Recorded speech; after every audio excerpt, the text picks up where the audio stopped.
The beautiful J.J.R. McLeod Auditorium here at the University of Toronto. Welcome, one and all, and thank you for coming to Missing 411 Canada, featuring David Paulides. My name is Richard Serrett, and I'm the host of The Conspiracy Show, Sunday nights at 11 p.m. on Zoomer Radio. Make sure you download the free app from Google Play and iTunes, and then you can take the show wherever you go. And of course, the website, strangeplanet.ca. This is going to be an extraordinary evening. How many campers in the audience? All right, let's see how many hands are raised at the end of the show. My producer on The Conspiracy Show, Albert Vinzel, many of you may have met Albert. You've certainly heard his name if you listen to the show. He was even, he usually comes to these events. He's a faithful attendee. And Albert, I said, Albert, are you going to come? He says, no, this is just too creepy, even for Albert Vinzel. This is a conspiracy culture presentation, a conspiracy culture event. Of course, Patrick and Kadena really have built an incredible community, and I know they're very, very appreciative of your support. I just want to say one more thing before I bring Patrick out here, and that is to remind you of an upcoming event, the next sort of major event that both Conspiracy Culture and myself are involved with, and that is, of course, the Alien Cosmic Expo happening in my hometown of Brantford, Ontario, and that's June 24th, 25th, and 26th. And on the Friday, there's going to be what they're calling an experiencer session. So if any of you are attending and have had an experience within the sort of the UFO realm, you'll want to make sure that you're there for that. And then Friday night at the dinner, there'll be a Friday night dinner, and also the presentation, a premiere of a film about Travis Walton, of course, one of the most famous alien abductees of all time.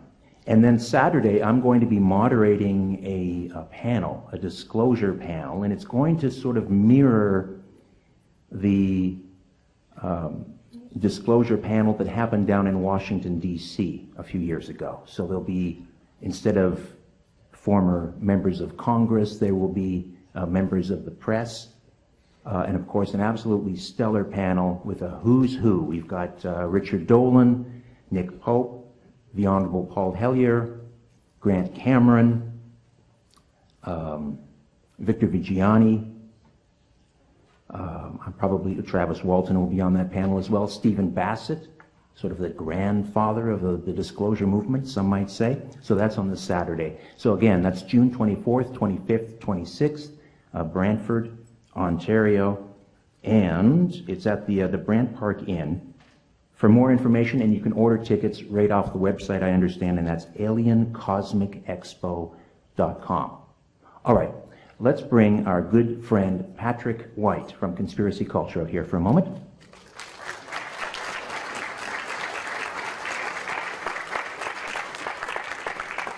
I'm just as anxious as everybody else to hear David, so I'll keep it under 30 seconds.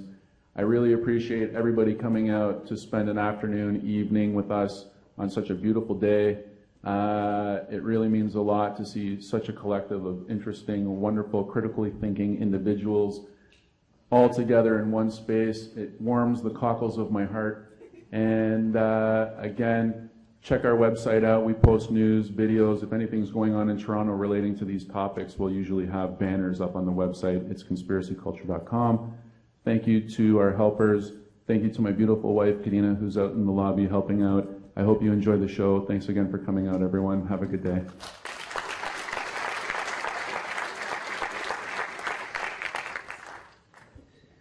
All right, to the main entree. David Paulides, Missing 411, is the first comprehensive book about people who have disappeared in the wilds of North America. It's understood that people routinely get lost, or some others want to disappear. But this story is about the unusual. A tip from a national park ranger led to David's 3-year, 7,000-plus hour investigative effort into the understanding of the stories behind people who have vanished. His books, chronicle children, adults, and the elderly who have disappeared, sometimes even in the presence of friends and relatives. As search and rescue personnel exhaust leads and places to search, relatives start to believe kidnapping and abductions have occurred. Paulides has studied the archives of missing people for similarities, traits, and geographical clusters. Topography plays a part into the age of the victim, and certain clusters have specific age and sex consistency that is absolutely baffling. This is not a phenomenon inclusive to just the last few years or decades. No. Clusters of missing people have been identified as far back as the 1800s. I welcome David Paulides.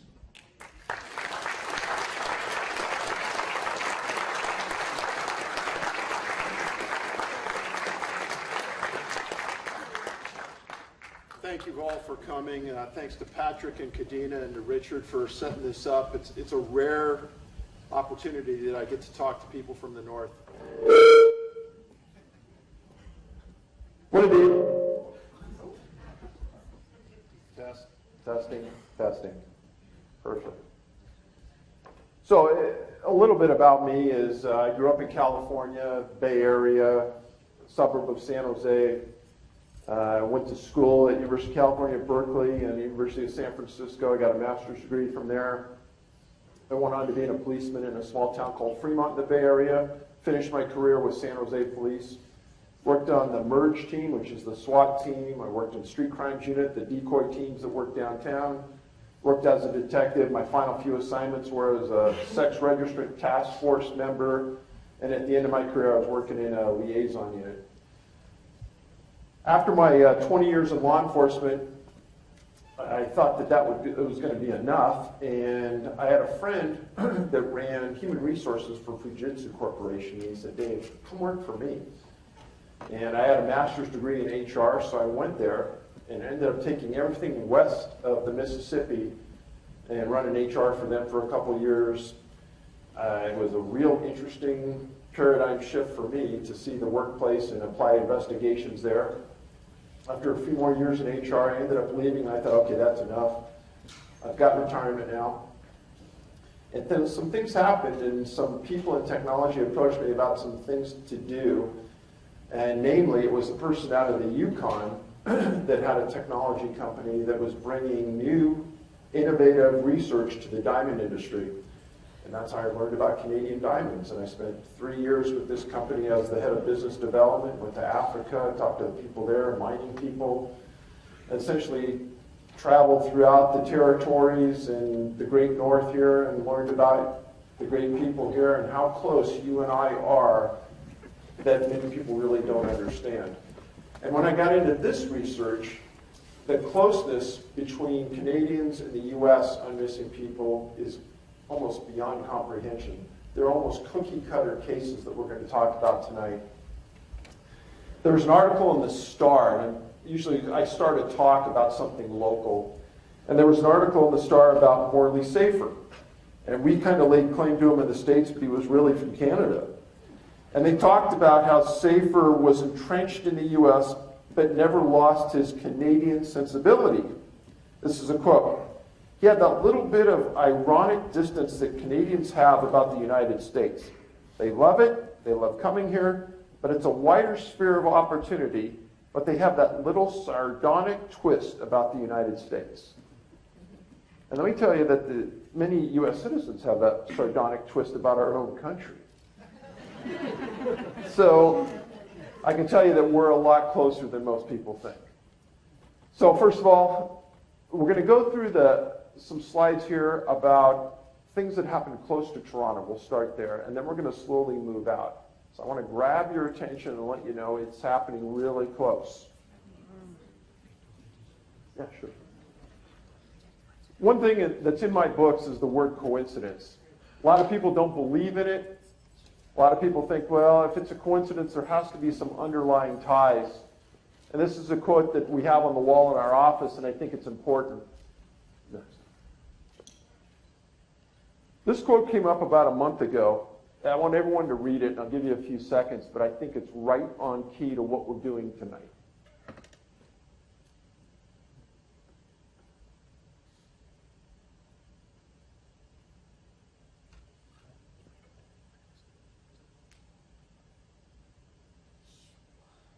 That quote is important to me because I don't think we live in that island of ignorance. I just think that sometimes we aren't given the knowledge to look at the entirety of what's around us. But Lovecraft really nailed it for me. We shall either go mad from the revelation or flee from the deadly light into peace and safety of a new dark age.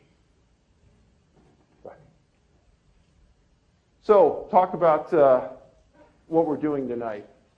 The related elements, victims and disabilities, or highly intellectual. There's a lot of components to this that until you read about it, it's hard to really grasp. But for starters, there's two ends of that intellectual spectrum that tend to disappear in abnormal amounts. We have people with inherent disabilities, and we have people that are brilliant that are disappearing. And I'm talking about super brilliant. Canines, people disappear with dogs. Bloodhounds can't or won't track the scent. Many people are found near creeks, rivers, and water, national parks. There's a geographical clustering effect in North America and in the world at this point. Boulder fields, mountains, and water are in common with this. In the early research, I chronicled a series of people that disappeared and berries were involved, the most notable being huckleberries. Lots of times people are found in the middle of swamps or near. And in the infrequent times when people are found and they're alive, they can't remember, don't want to remember, or recall something that's very strange. If they're found most commonly in a semi-conscious or unconscious state, face down. Many times they're missing clothes and shoes. The most common time for disappearance is late afternoon and early evening, by a very preponderance of the numbers. And in Missing 411, The Devil's in the Detail, I have an entire table there that shows dozens of times and dozens of times that people are found in an area that's previously been searched. Not just once, sometimes dozens of times. In one instance, a little boy who was missing was found laying on top of a tree that was laying across the trail, and a trail that the searchers took every day for 7 days to get out into the field. And most commonly, bad weather is associated with somehow in the disappearance. So this is the most recent cluster map. And right here around the Great Lakes is important to me. There's a book called The Great Lakes Triangle. Remember that book, The Great Lakes Triangle. Everybody in this room should read it. And it's about the disappearances of planes, boats, ships, and people around the Great Lakes. And it was written about 40 years ago. None of my work comes from that book, but Jay Gorley is the guy who wrote it. He really nailed some interesting facts associated with the disappearances around the Great Lakes. It's hard to argue when you look at this around the lakes, all the way down the Appalachians. Starting down here, there's like an upside-down horseshoe that covers disappearances. So these are the Rocky Mountains. This is Idaho and Washington. And then right down the chain of the Cascades, where there's volcanic activity, all of these disappearances right here are all within 100 miles of the Pacific Ocean. These are all within probably 300 or 400 miles of the Atlantic. These are all on or near the Great Lakes. Then there's this area right down here through the middle of the United States, north-south, where there essentially is nothing. And what is that? That's your farthest distance from water. Then you have Alaska. Alaska is a weird state because there's probably 100 times more disappearances there than are on that map, but they all don't fit the profile points, and I could probably spend a lifetime researching cases in Alaska. There are so many. But my last book, Missing 411, A Sobering Coincidence, deals with young men, 99% of them are young men, that disappear in an urban setting near water. Predominantly, these are all Minnesota and Wisconsin disappearances. Most of these are college towns.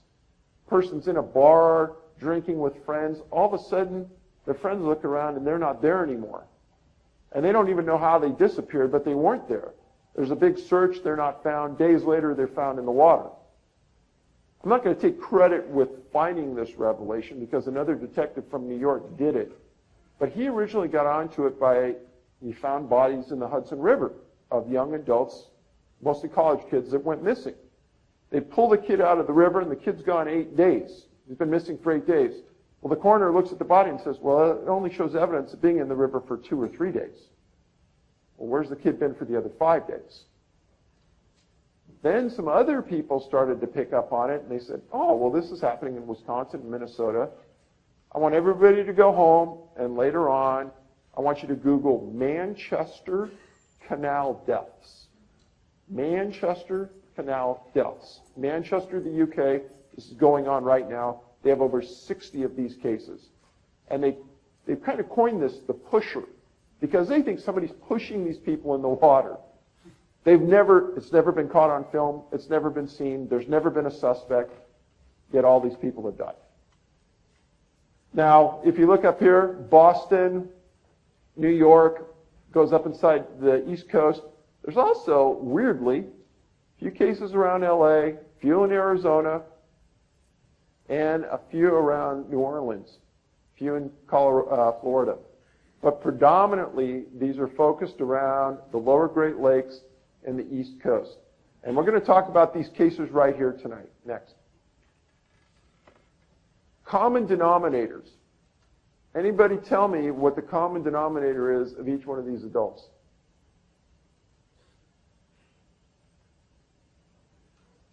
Each one of those people is a physician that disappeared. And I could probably double that map in the last year or 2 years of physicians that have disappeared under weird circumstances. Talika Patrick was driving down a road in northern Indiana, pulled to the side of the road, got out of her car, and disappeared. There was a lake across the highway from where she disappeared. They brought in the FBI. They brought in underwater submersibles. They searched this small lake for a week, didn't find anything. 3 months later, she floats up in that lake. James McGrogan, I actually did a video about this that's on our site on YouTube. If you go onto YouTube, look at canammissing.com. His story is there. He was also from Indiana by coincidence.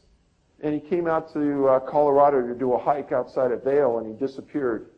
He was found 2 weeks later, 2 mountain ranges over, in an area that was impossible to get to, according to experts on the route he took. We interviewed the experts. They said, we don't know how he got from here to there. He died of a fractured skull in the middle of winter, wearing a helmet, and they found him with no boots on. Another factor in many of these disappearances that I talk about. I could go down the line. This is a girl and her boyfriend. She's a physician. He was an attaché from Quebec. They disappeared in British Columbia. They've never been found. Let's see what else. This is a daughter. This is the daughter and the dad. He's an emergency room physician from Denver, Boulder actually. They were hiking a 14er on Mount Missouri, and they disappeared somewhere near the top of the mountain. So when you hike a 14er in Colorado, there's nothing up there but boulders and rocks and things. There's no trees. When you disappear, there's no place to go. They searched for a week, and they flew the same route for the helicopter every day, and they dropped people on the summit, and they came down different routes. On the 7th day, flying the same route in, at the bottom of the mountain, they noticed 2 bodies there. It was them. On the 7th day, they saw them. Where were they for the other 6? They interviewed the sheriff on that case, and they said, how did those people end up there? And he goes, there was no wind. It was perfect weather. We can't find an area where they fell from. We don't understand how this happened. Next. It's a story about a physician that disappeared on Mount Washington. And here's the part I want everyone to read. It says, from unexplained injuries of his head and body, sustained while hiking. They don't know how these men and women get the injuries that they did that kill them. Next. This is the McGrogan case I talked about. Go ahead, next. The doctor and his daughter climbing Mount Missouri. Next. Common denominator here.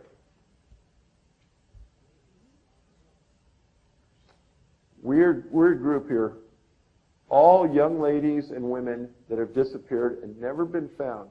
Yosemite National Park right there. Teresa Beer lived in a community right next to where I used to live in California. And that was the number one case I ever researched because I knew about her and the tragedy that went through her family. She was with her dad. They went into Yosemite on horseback with a group party. There was like 8 of them. And they got into the middle of the park, and they were staying at these cabins. And she got off her horse, and the wrangler took the horses, and she kind of freshened up with her dad. And she goes, hey, Dad, I'm going to walk out there to that point 100 yards away with this other 78-year-old man. I'm going to take some pictures. Everybody sees her walk out to the rock. She sits down with the man. She's taking pictures. She tells the man, hey, I'm going to walk down this boulder field right here. And a quarter mile down there, she saw this lake, and I'm going to go take some pictures of the lake. I'll be right back. Man says, yeah, everybody sees her walk down the mountain. She disappears at a tree line that's surrounding this lake. Nobody ever saw her again. The only thing they found on the search was the lens cap to her camera inside the tree line around the lake. They searched for 3 weeks, never found anything.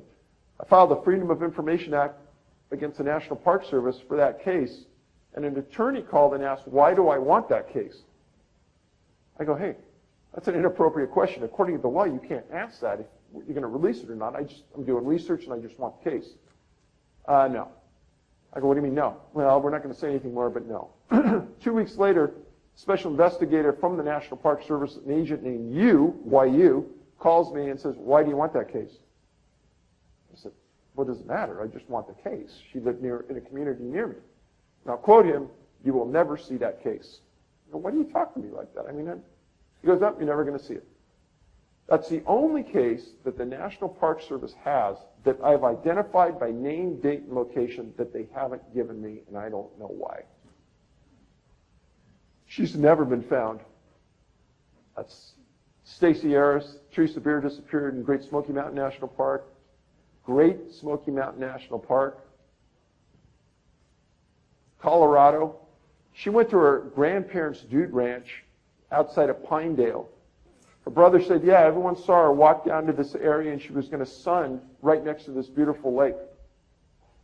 Her brother came back about 3 hours later. She wasn't there. This is in the middle of Nowheresville. It's like a 20-mile road to get into this place. I went there 2 summers ago. And the area where she disappeared, they searched it for 4 days. They went up over the top of this one mountain, and on the backside of the mountain, they found all of her clothes in a pile. 50 miles in that direction is nothing but wilderness, no roads, nothing. She has never been found. A lot of rumors, she stripped down and she walked out 20 miles to leave. Her twin brother said that would never happen. Let me see. Thelma Melton, Great Smoky Mountain National Park, disappeared on a hike.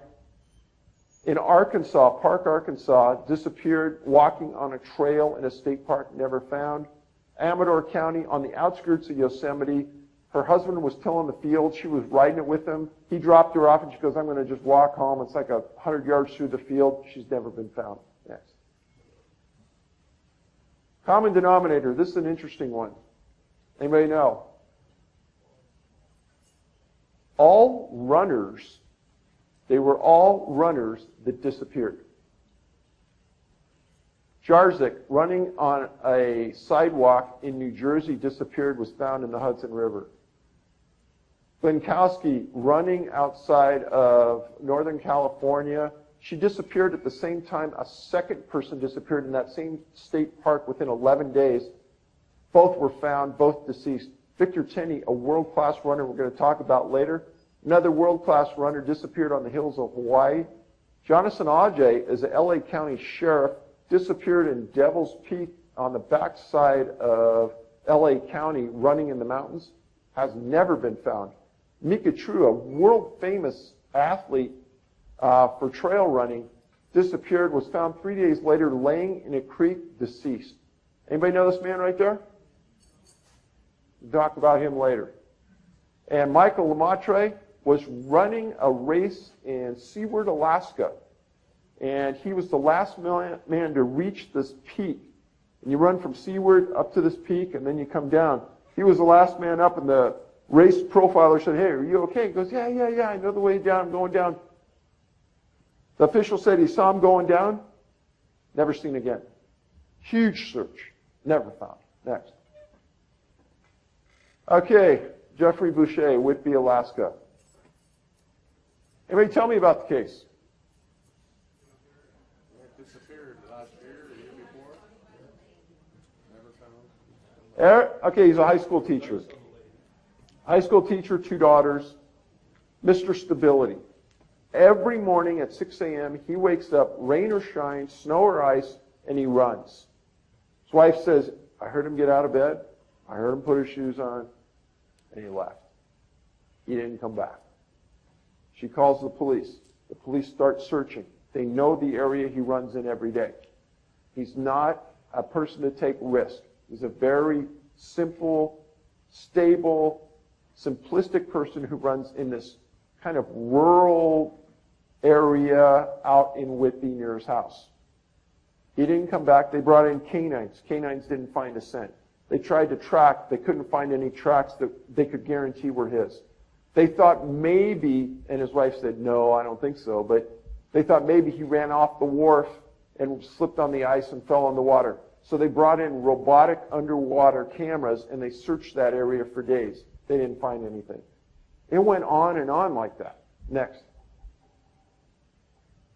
52 years old, father, geography teacher, married 21 years, a daily runner. He was missing 6 a.m. January 13th. Go ahead. Body found March 29th, Hayden Shore Pavilion. They first found one of his shoes in that area. Then they found another shoe. Police found the body. He's naked, and they said he was frozen like an ice cube. Now, what's important about this is the lake wasn't frozen. It was not frozen when they found the body. So what I want everyone to do, if you think this isn't odd, is to take an ice cube and put it in water and see how long the ice cube lasts. It's not going to last that long. Because the churning of the water, because of the temperature of the water, he should not have been frozen. I've talked to a lot of experts about this. Now, the wife said, yeah, they told me that they figured that there was no cocaine in his system. And she goes, but they couldn't tell me anything else. They couldn't figure out why he died. Now, that's a common feature. And what's happened is I've done so many presentations around North America in the last several years. Medical examiners are starting to pay attention. And there's 3 I talk to on a regular basis. Because I have to understand for myself why this may be odd and why this case may not be odd. In general, medical examiners, coroners, have the ability to determine the cause of death. And when they don't determine the cause of death, that's not normal. If somebody drowns, they should be able to figure out they drowned. If somebody has a head injury, they should be able to figure that out. If there's a ligature mark around the neck, hey, maybe they were strangled. But in all these things, in a majority of the cases that we're going to talk about, the cause of death is a tough thing to determine. And on many of those times, they can't figure it out. In Boucher's case, they never could determine the cause of death. And that is not normal. Yes? Wasn't there something, though, about him putting something on Twitter, though, the day before, and then they took it down? There's a lot of rumors about about incidents. And let me tell you something about rumors. Don't believe any of them. But somebody posted a tweet, and then it had been removed. So if the implication was suicide, he wasn't suicidal. If the implication is that he purposely did it, then the police by law have to say it, and they did. So there was no indication that there was suicide, and they publicly came out and said that. You know that somebody wrote a book saying it was suicide, right? Oh, in fact, I read that book. Yeah. There's so many things about that book that are blatantly tunnel vision. And what I'll say about that is most police officers in communities know what's happening in that community. And they don't have the time, they don't have the wherewithal to look at something from, say, 40,000 feet.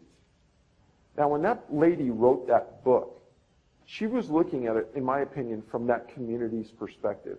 But she wasn't looking at it from 50,000 feet like I'm going to be looking at it for you tonight.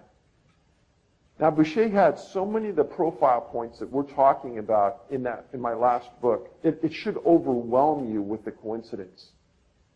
Namely, if the person wanted to commit suicide, they should be able to prove that. You know, if you're taking drugs, that's going to be in your system. How many ways can you commit suicide? Shoot yourself in the head? That'd be pretty obvious. Strangle yourself? That would be obvious.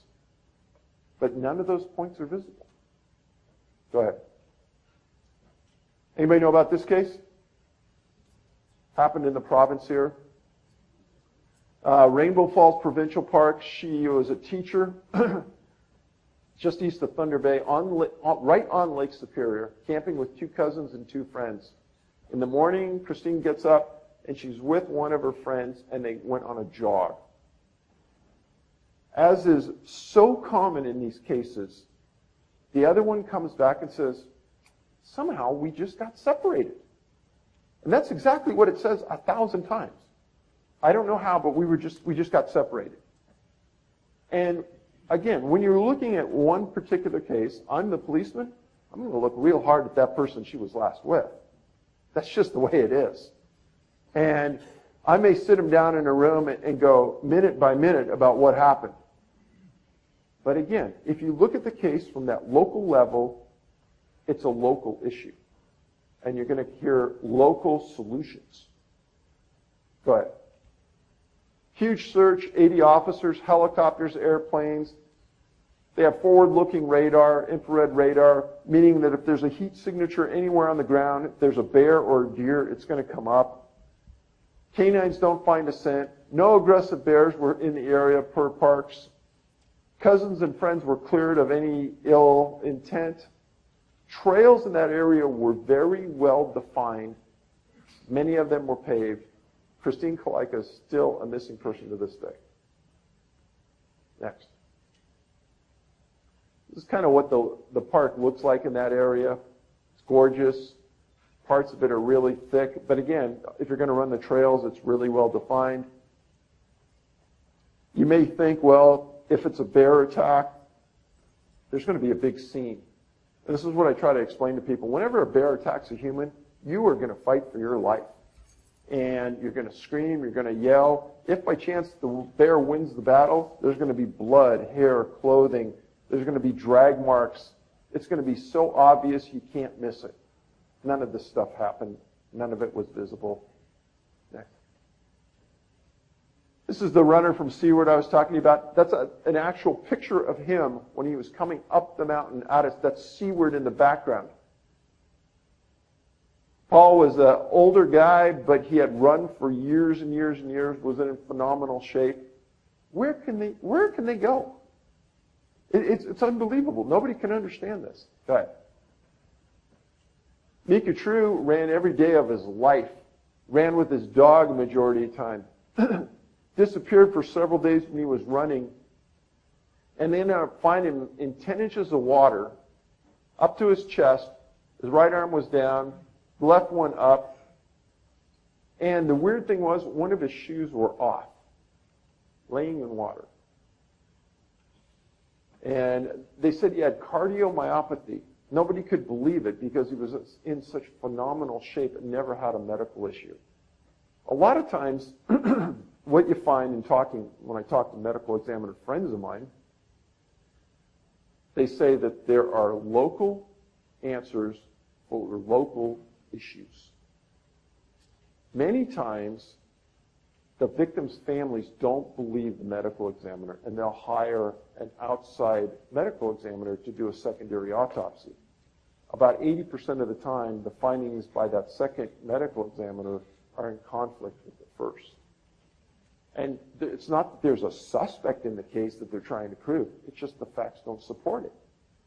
And there's political pressures in every community to make everyone feel cozy, that there's no problems, there's nothing strange, don't worry about it.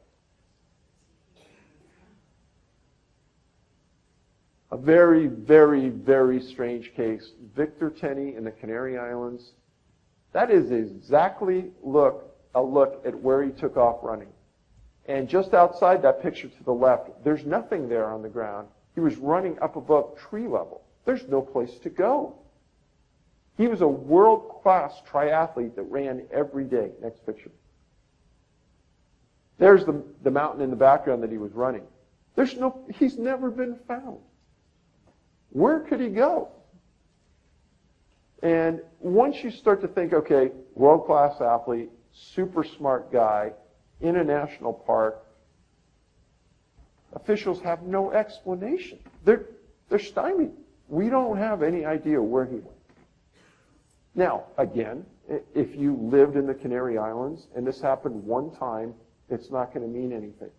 But when you look at a worldwide scale, how many runners disappear in a forested setting, are never found, canines can't find a scent. I often tell people that canines, bloodhounds, they're not political.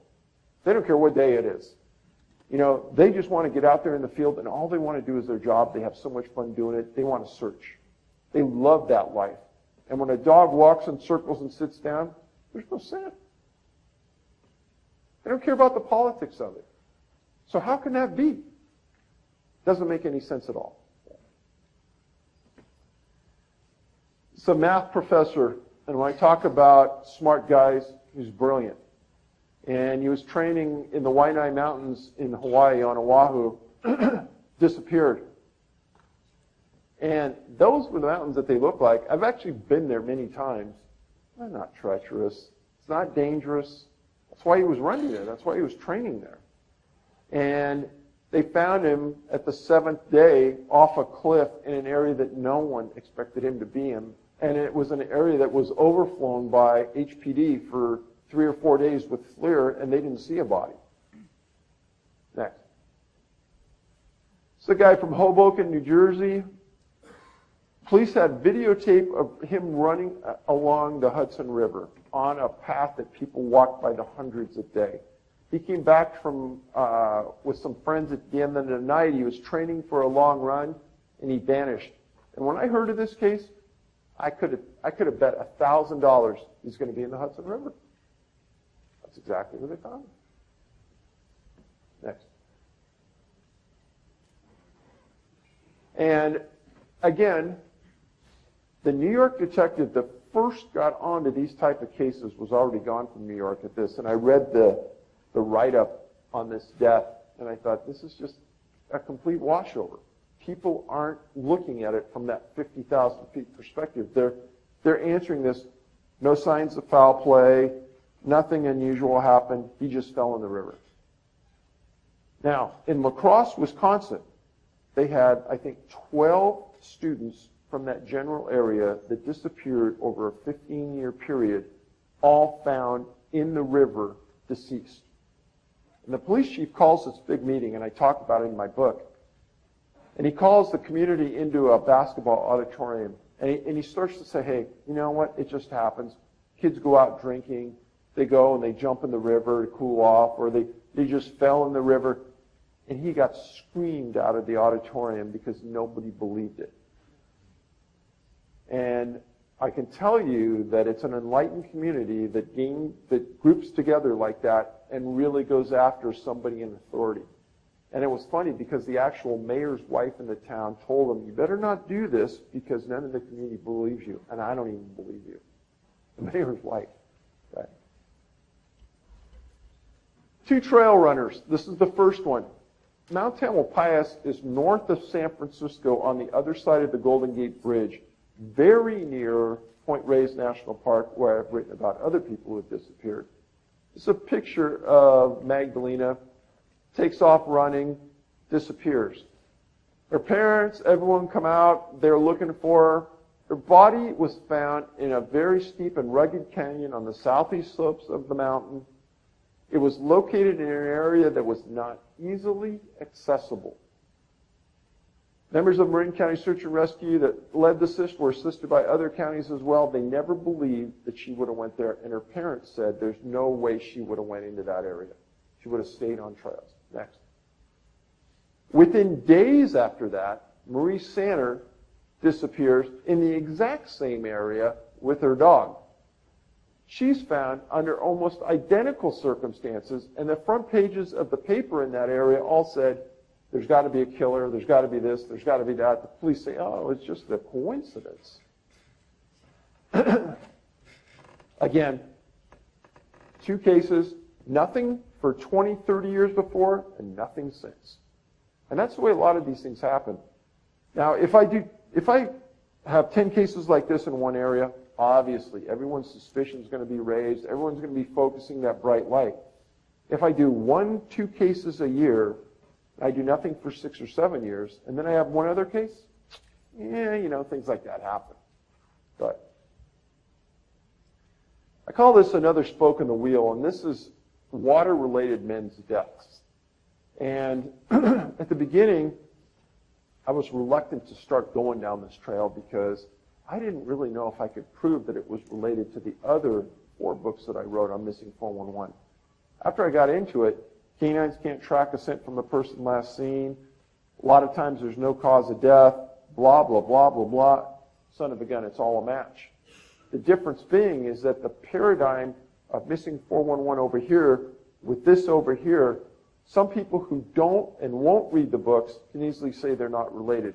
Once you read the books, you see the line of thought and how it's all related. Next. Kind of the basis for that book. Disappears in a city, found in water. The person is not in the water for the entire time they're missing. This is important. Most commonly, unknown cause of death. They somehow got separated from the parties they were with. There's no scent trail point to point, no tracks. And here's an important point. And I will tell you that being in this world and getting some notoriety for the books, I've had people contact me that would just blow your mind. And I'm talking about people that hold top secret clearances. So one person got a hold of me and says, we got to have lunch. We sit down and we talk, and he goes, Dave, that GHB in the system was brilliant. You said something that everyone is ignoring right now. Hold that thought. GHB is a date rape drug, most commonly used. You pour it in someone's alcoholic beverage. Within a short period of time, they feel groggy and drowsy. You carry them out to the car, you take them home, and you date rape. And then they don't have a memory the next day of what happened. That's most commonly what happened. The reality is, in these cases, nobody sees the person drowsy, drunk, stumbling, staggering. Nobody sees the person leave with somebody else. There's never a fight. There's never a struggle. The person is there 1 minute and gone the next minute. And that's just the way it is. But in these cases, most commonly, in fact, like 99% of the time, coroners and medical examiners don't screen for GHB in blood. There's like a screen of 40 drugs. GHB is not one of them. What happened was that one time, a medical examiner says, you know what, we've had a lot of these cases. I'm just going to screen for everything. It's going to cost me a lot of money. I'm going to do it. Bango. He gets a hit for GHB.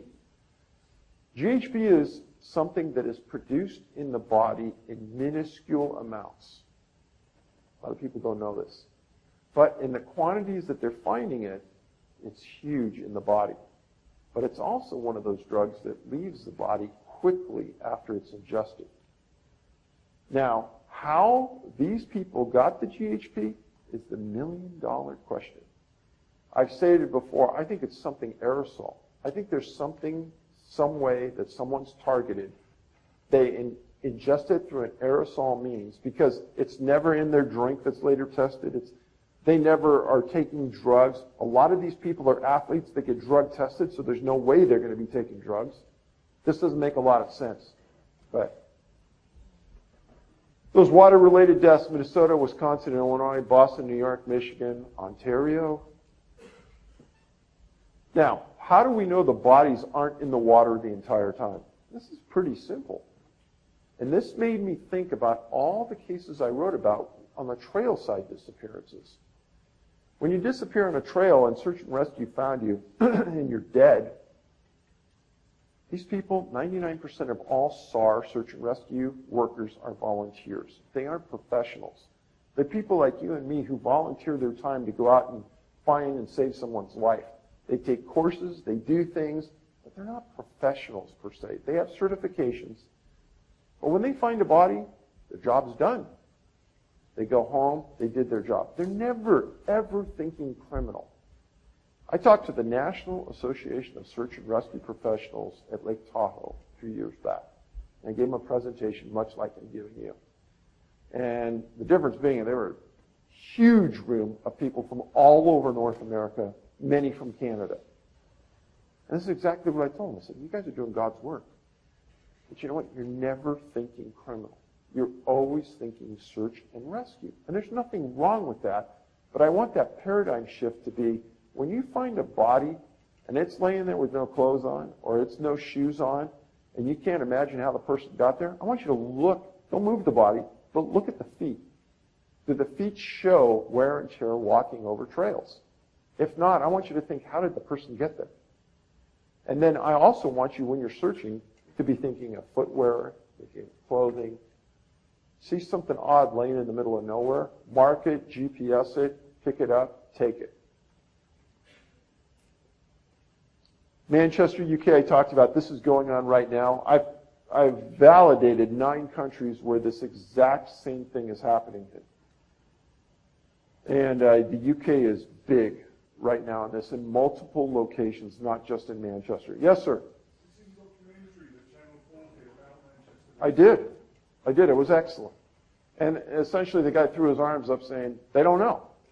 There's a lot of, but again, the police over there sometimes will make statements like, well, you know, this stuff's happening, but nothing unusual. There's no marks on the body.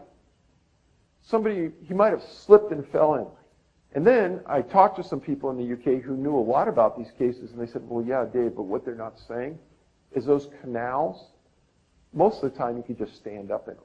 They're not even that deep. So if a person fell in, why didn't they stand up? Well, if they have GHB in their system, you almost feel like you're paralyzed and you can't move. You recognize what's happening, but you can't do anything about it. Next. Anybody know this gentleman? Ever heard of this case? Brilliant.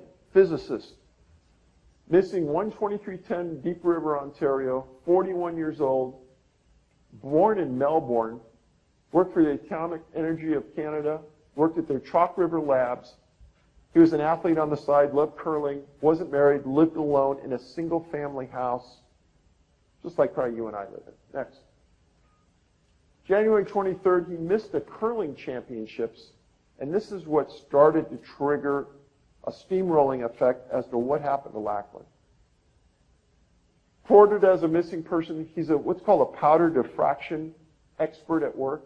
Don't ask me what that is. I read about it and I couldn't even explain it to you. It's so deep. So police found his residence, door unlocked, car in the garage, garbage cans at the curb. That's a key point. When he came in, he knew he had to put the garbage cans out that night. So he took a bus from work, he had his ID, had his coat on, puts the garbage cans out. Next. People searched the neighborhood and the area around a river that is located about 500 to 700 feet behind his house, a couple streets over. It's a long ways away. No tracks leading to that area. The river's frozen over. There's no ice breakage. His GPS and wallet are inside his residence, again with the door unlocked. His brother lived in Australia, and this is what he said. The circumstances of the disappearance are just bizarre, said the man's brother. I talked to lots of locals there, and they think something extraordinary happened to him. I want to interview him. I want to know what extraordinary meant.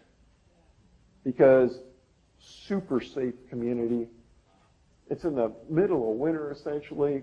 Everything's frozen. I'm not going to go out for a little midnight walk at 11:30 at night. Go ahead. Body is found in June.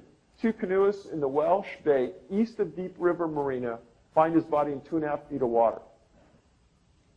He's wearing his lab coat and his ID, just like he went and put the garbage cans out just after he came home from work. Unable to determine the cause of death, police theorize he went for a late night walk at 11:30 p.m. in Northern Ontario. Anybody buy that?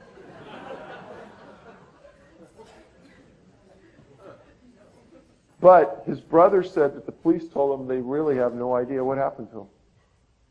So, think about this. They walk the river. It's all frozen over. There's no broken ice. Okay? So, how did he get in the river? But my big question is, how long was he in the river? And how did he end up on that eastern side of the bay away from the marina in 2.5 feet of water? The whole thing doesn't make any sense. But as you dig deeper into all these cases, none of them really make a lot of sense. Now, the coroner doing this case, again, and I'm not being critical, I'm just being honest. Local case, local issue, local solution. Now, he isn't or she isn't aware of the hundreds of other cases I have just like this in other parts of Canada, the United States, and the world. Now, maybe if we educated them and told them, hey, I want you to look for GHB, I want you to look and specifically say how long that body was in the water. How can you tell? You can tell by the scalp, the hair removal, the fingernails, how fast the decomposition is based on the temperature of the water during the time you went missing. There's a lot of factors there that you can do in water that you really can't do on ground. Yes. So they were saying that the ice is 4 feet thick when he disappeared. No tracks in the snow. Canines couldn't pick up a scent. He obviously wasn't going anywhere. He didn't lock his door. He left his wallet on the counter in his house. So the opinion about Lachlan's brother, about what neighbors said. You know, I always knew as a policeman that when I went to a house and there was a burglary, somebody breaks into your house. Basic investigation. The first thing you do is you go and you knock on each of the neighbors' doors and you talk on the neighbor across the street. And you say, hey, during this time frame, did you see anything unusual, hear anything? Is there anything happening in your neighborhood that's strange or that we should know about? Basic line of questioning. I guarantee that these guys did all this. And what they found, who knows? Next. This case really pounds home exactly what I'm talking about, and this is why it's here. This is in northern Minnesota, 24 years old. He was a Division II All-Star, All-American athlete in college. Missing 4/17/09, 10:30 p.m., Anoka. This is a cluster zone of missing people. And the area surrounding greater Minneapolis-St. Paul has a ton of these kind of disappearances, and it's scary. I've got a good friend who lives in Blaine, Minnesota. We talk almost every day about this, and he's scared, and he's a super smart guy. Found 1,500 feet from the residence he was visiting. He was found in a golf course pond. What was happening is, went to a friend's party. A lot of people there. He goes, hey, I'm going to go outside just for a bit, get some fresh air, talk to some people. He goes out into the front yard. Just like everything else, hey, did you see Jelani? Did you see Jelani? No, he was here a minute ago. He disappeared.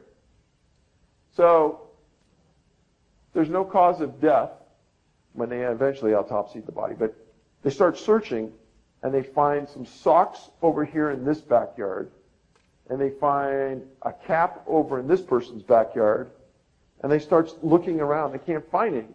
Next. They find him in this pond. This is exactly where they found him. And it's about a quarter of a mile from the house to the golf course.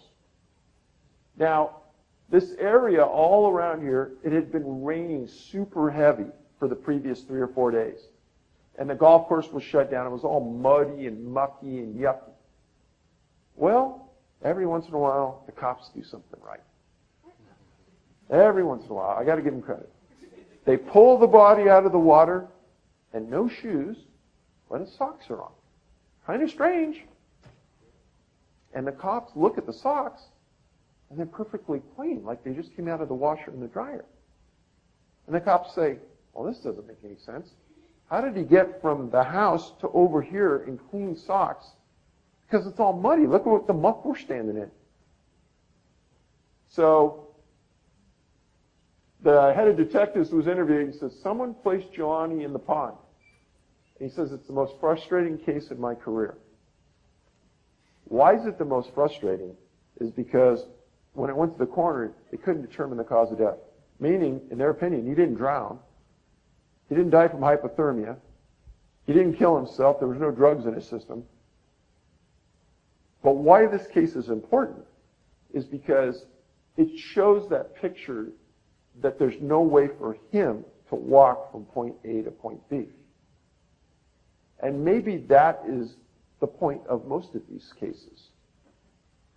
In most of them, the local community, the local cops want to say, he made a mistake. He just, he took his shoes off, went through a walk through the golf course, got hot. Okay, maybe a local community is going to buy into that. But when you look at it on that bigger scale, that's not what's happening. Next. Anybody heard of this case? Happened right down the lake here a ways. Of all of the guys I've ever written about, I kind of say that Joseph was one of the cleanest cut, nicest kids you could talk about. His parents went through hell. And I probably am guessing they are still going through hell trying to figure out what the heck happened. So he was in the military academy, went missing October 22nd, 2003, 1 a.m., Kingston. He was just elected the previous week squadron leader, the most prestigious position in his class. He had the world on his shoulder. Great student, girlfriend, straight arrow. Never did anything wrong. He was what every parent would want as a kid. He was described as being super smart, extremely mature, well-rounded, and knew where he was in life, and knew where he wanted to go. Next. The way the story goes is that he's in his dorm room with his longtime girlfriend working on a paper for a law class. 1 a.m., the girlfriend falls asleep on his bed. He is sitting at his desk working on his project when she falls asleep. 5:30 a.m., she wakes up, Joe's gone. Joe's cell phone, wallet, and watch are on his desk. Key points right there. Cell phone, wallet, and watch. Electronic, probably. Cell phone, definitely electronic. And many of the cases I write about, people don't have their cell phone with them when they disappear. And why is that important? Can anybody tell me? Get tracked with your cell phone. So some reason, how many kids that age go anywhere without their cell phone? Right? And wallet. Where are you going? Well, he never came back to the room. At 4:30 that afternoon, the girlfriend knew he had basketball practice and went there. He wasn't there. And then she knew something was really wrong because the guy never missed a class, never missed sports. Next. So has anybody ever seen what the academy looks like? Sits on this peninsula, river on one side, lake on the other. Beautiful setting. Next. Missing person reports filed. It's on military property that he disappears. It's a military investigation. They went through his computer. They found nothing. Academy sits on the river in the lake I talked about. November 13th, his body's in the river. Coroner could not determine the cause of death. Now, they had, go ahead next. They had multiple inquests. Canines never could figure a scent of where he might have went. 2 inquests, 2 autopsies, no cause of death.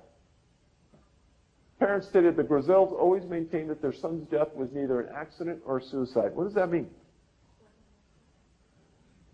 In my mind, that means he was abducted and murdered. What else can it mean? Am I missing something? Body missing for 3 weeks. Pathologists testified body consistent with being in the water for 1 to 2 weeks. Where was he for the other week? A key point. A subtle point that's missed by most of the press. And you wonder why the press doesn't ask the hard questions?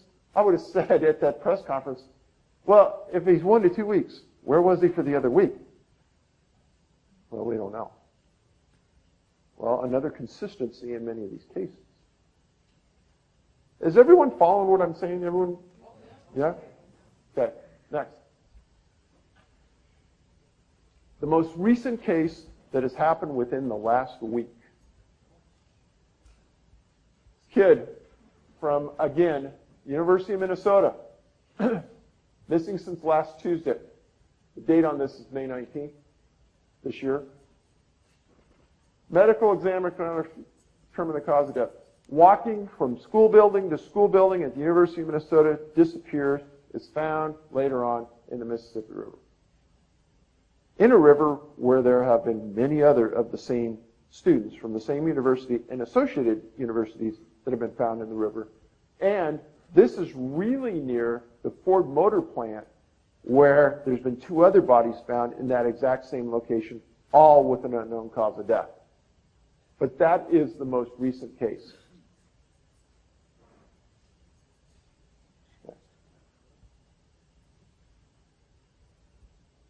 I'm putting this in, this is a Facebook response to the post I made about that young man who died. This is made by a woman who's read the book. Seriously, wake up, people. Why do so many people think there's anything normal about this? Same effing story time after time. Why don't the addicts, severely mentally ill, night roaming the street, people of our society show up dead in the river? Stop right there. Last time I talked about this, I tried to bring everybody into this and say, okay, think about, and I can only speak for California and Colorado because I know it, we have a lot of homeless people. A lot of people that are addicted to alcohol and drugs, roaming the river and living around the rivers, down in the shrubbery and the bushes. There is not one of these cases that involves those people. These are college-aged men, women, and older men that are brilliant, that are going on to great things, that are ending up in these locations.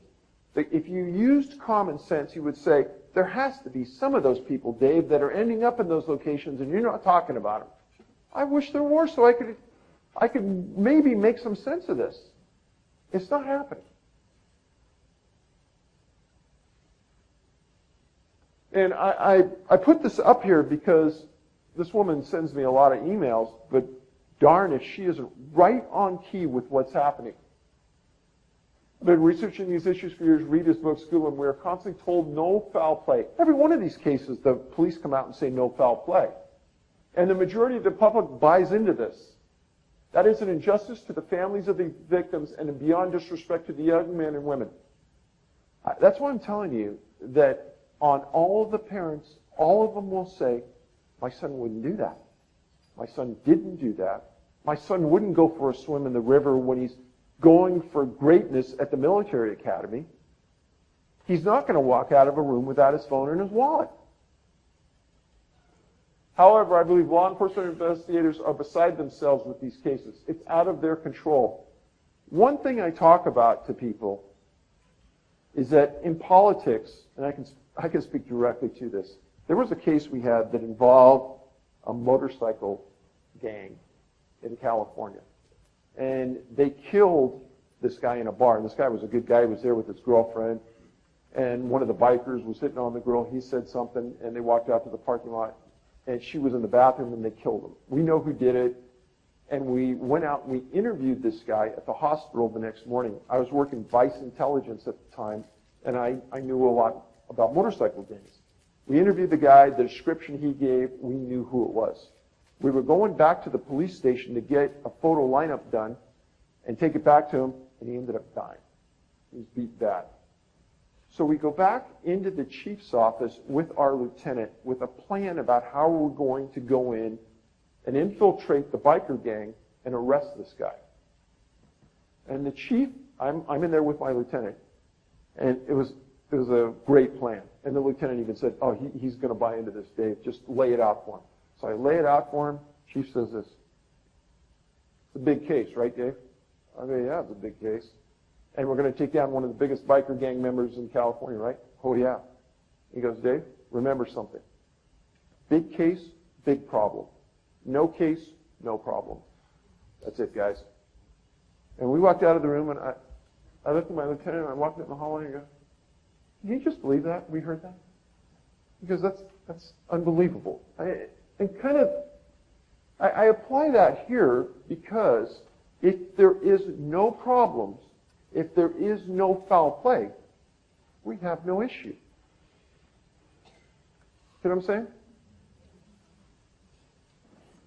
So, and this woman also knows that I talked about La Crosse, Wisconsin in the auditorium essentially throwing the chief out saying this is garbage. And then she went down and she laid out the places that this is happening right now. Please wake up, pay more attention. Something very sinister is happening to the best of our young citizens. It is not suicide. Or I'm so drunk I'm going to jump in a freezing river or lake. She kind of summed it all up right there. And the responses were overwhelmingly positive because she spoke from a position of knowledge. Now, I've given these talks all over, and I've never had anybody really challenge me, probably because they know I know the topic well. But it's very hard in your position to go out and explain to somebody, hey, this is happening. Because even on Facebook or other media sites, I get these responses from people who maybe hear me on the radio once, and they say, you know what, you just can't accept it. People get drunk and they fall in the river and they die.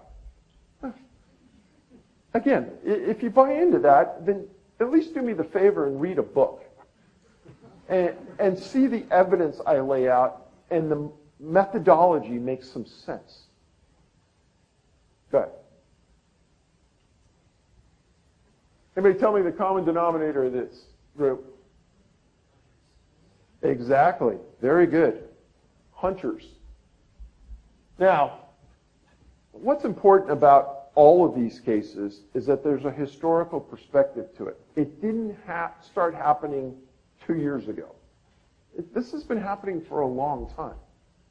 This is a case that happened in Ontario. 2 guys were hunting, middle of winter, hunting moose, disappeared. One of the few times that I ever write about where 2 people disappeared at the same time.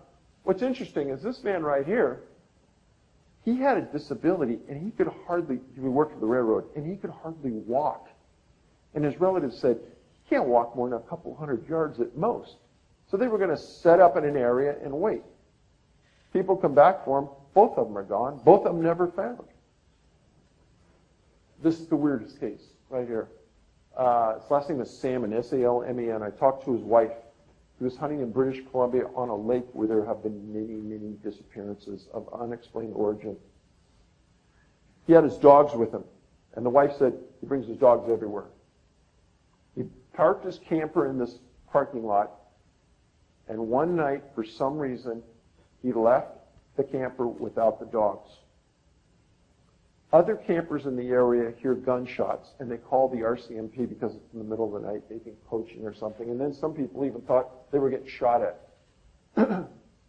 They come out and search, and about a half a mile from where his camper was parked, on the other side of the lake they were on, they find a rifle, his pants, and his boots laying on the bank. And they knew it was his pants because they found his wallet in his pants. And they theorized that he just decided in the middle of night to swim across that lake. I'm not kidding you. This is what they told the wife. And he drowned in the lake. Well, the wife is a very smart lady, and she did some research, and she hired the best underwater search and rescue team that she could find because she wanted her husband's body recovered. And this husband and wife team from British Columbia, they go all over the world searching, put their boat in the water, and they searched for 5 days, and they came out and they said, hey, your husband's not in that lake. I guarantee that he's not in that lake. Well, after I wrote the book, I started getting calls from search and rescue people in British Columbia. And one of the people was on this search. And they said, strangest thing they ever saw. They got there on the second day when they were cleared to go in. And as they're driving up, a RCMP SWAT team is coming out of the force. And they said, search and rescue people, what's going on? And they go, well, you can search all around the lakeside right here, but we don't want you going into the woods. And they said, well, why is that? And they said, well, we had those shots fired a couple days ago, so we don't know what's going on. And they said, but you said that he's in the lake. Yeah, but we don't want you going in those woods. And the search and rescue guy tells me, he goes, Dave, I don't know what's going on, but I can guarantee one thing. We didn't go in the woods. Raymond's never been found. The wife doesn't have answers. She filed a Freedom of Information Act request against the RCMP for that report because I wanted to see the report. They sent it to her, and it was the most redacted, worthless piece of garbage I've ever seen. It was a couple of paragraphs that said nothing about nothing regarding nothing. And she even said it to me, goes, I'm sorry, I'm embarrassed I got this. He's never been found.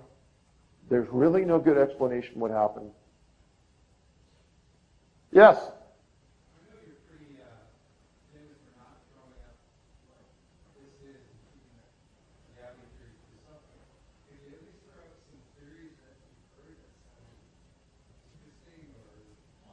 I'm only famous for not giving out my theories? Come on, man.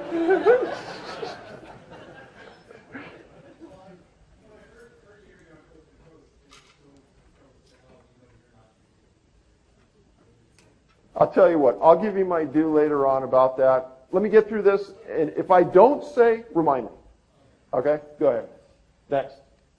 So, again, these are all hunters. And the reason I'm talking about them here is that Nova Scotia, BC, Newfoundland, Ontario. And they're pretty strange. Now, I want everyone to understand that these are not all of the hunters that are missing from Ontario. There's hundreds probably in the last 200 years. But I work within the confines of that profile that we've established. And I try to stay true to that profile. Now, it's very hard to get facts behind cases to even see if they match the profile we're looking at many other times. A lot of times, people disappear because they want to disappear. And there's no law against that. But just because somebody disappears, it's hard to understand the 2 weeks before they disappeared, what facts were gleaned while they disappeared, what did the searchers find on the search, and all of those things go into the mix to determine what happened on that profile. Next. Common denominator. This is a sad, sad group. Dennis Martin, Great Smoky Mountain National Park. Anybody hear me talk about him before? Never found. Dennis Johnson, Yellowstone, never found. Gray Rock Mountain, this is 30 miles from my house, never found. This boy disappeared 5 miles from where this boy disappeared, but it was 40 years later. Do you think the people that worked that case ever even thought about this case? This guy disappeared. He's from Texas. Him and his family, he was in southern Colorado, disappeared in a super rural area near his cabin, walking the dog, never found. This case in Newcomb, New York, one of the strangest cases I ever wrote about was at a family retreat compound. People were really wealthy. And his uncle said, hey, go back to the house, change your clothes, come on back. He disappeared. They brought in Green Berets. Only 2 times I've ever known where Green Berets were used. And they searched for him. And if this is the area he disappeared in New York, they went all the way around the high peaks, all the way back down the other side, and right here, adjacent to a giant swamp, they lost the scent and he was never found. They said it was a 30 to 40 mile trek that the dogs were on following him. Do you believe that boy could travel that far? I don't think so. Sammy Belkey disappeared Crater Lake National Park, never found. Engbertson on the perimeter of Crater Lake, never found. Perimeter of Crater Lake, never found. North Lake Tahoe, never found. These aren't areas like Engbertson disappeared in a super, super rural area of the outside the park. He was with his dad and his grandpa, and they had a permit to cut a Christmas tree, and there was snow on the ground. His dad went nuts looking for his son. Every time I've met a dad that has lost their son, it has ruined their life forever. And the parents carry that with them in the lifetime. They don't know what happened, and that's the worst thing. They blame themselves, but logic doesn't follow that you should have lost him. Belkey, he had autism, and he was with his dad on a father-son kind of getaway for the weekend. I've been to the exact spot where he disappeared. I've walked the exact spot. He was on a perimeter road area of Crater Lake. Anybody here ever been to Crater Lake? If there's one park you ever go to in the United States, you should go to Crater Lake. It's the most beautiful place you can imagine. It's a giant mountain that blew up, and there's a huge lake inside of it. It's supposedly the cleanest water in the world.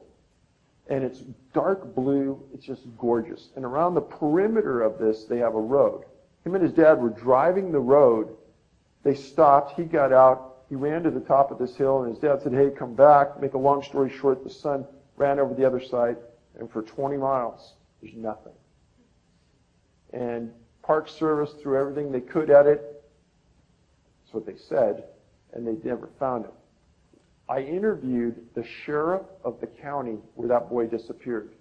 And he told me on the record, on camera, that he goes, why the Park Service didn't call me the first day that boy was missing, I don't know.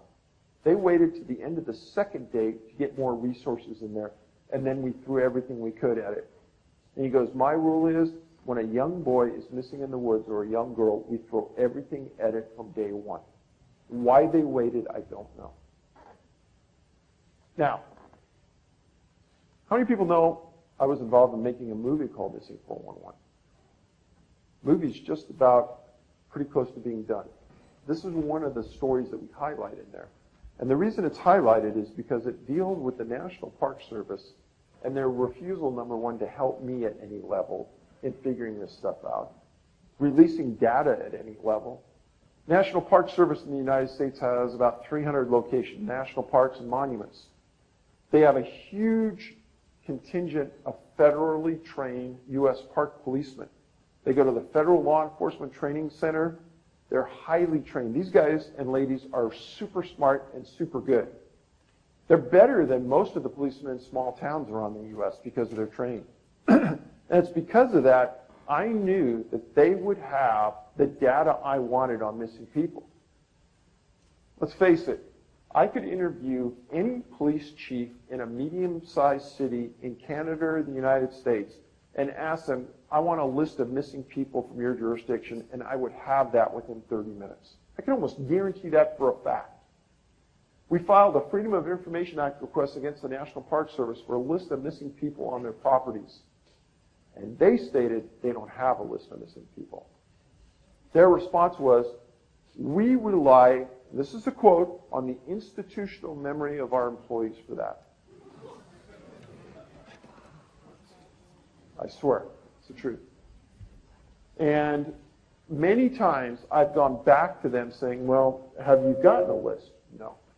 Well, a professor at a university happened to read my books, and she started an online petition to force the National Park Service to put an online list of every missing person in their system. Let's face it, all the large departments in the U.S., they have a list of missing people, and most of them have photos. Why doesn't the Park Service have that? So, at the time, I was a printed author. And there's a legal section in the Freedom of Information Act saying that if you're a printed author, we will waive the fees to you to establish and get the information you want. So perfect. I asked for it. A month later, an attorney calls me and says, well, we did some research, and your books aren't in enough libraries to qualify for that. I swear. And I had an attorney look, and there's nowhere in the Freedom of Information Act does it even say that. Yes, sir. I'm sure that's some kind of floating number that they just make up. Yes.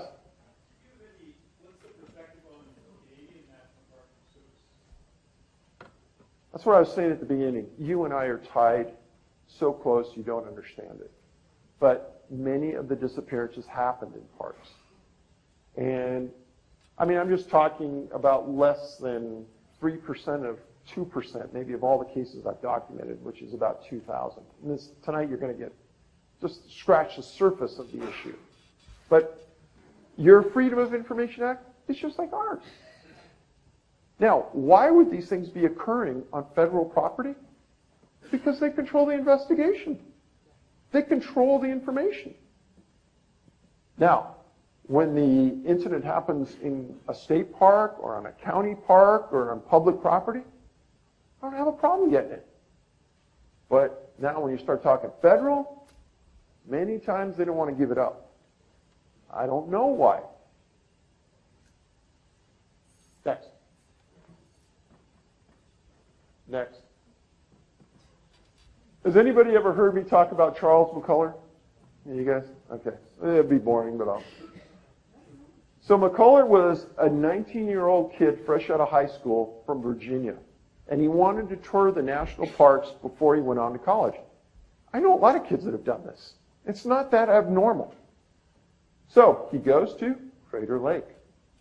A lot of strange things happen at Crater Lake. And in the chapter I wrote about the lake, they've been happening since the 1800s, and I've got cases in there about disappearance that validate that fact. And the Native Americans that lived around Crater Lake, that was one area you never went to. It was a bad place. So McCullers goes to Crater Lake, 29th of January, 1975, lots of snow. There was 20-foot drifts around the lake. So what happens is Crater Lake, there's one main access road that goes right up to the side of the lake, and then there's about a 400-foot gradual slope into the water. Everybody goes there, takes pictures. There's really no place else to go. You can't go drive around the lake. Those are all closed because of snow. It's just one parking lot right there. So he disappears. 10 months later, he's found. How he's found is that there's some backpackers 12 miles into the wilderness.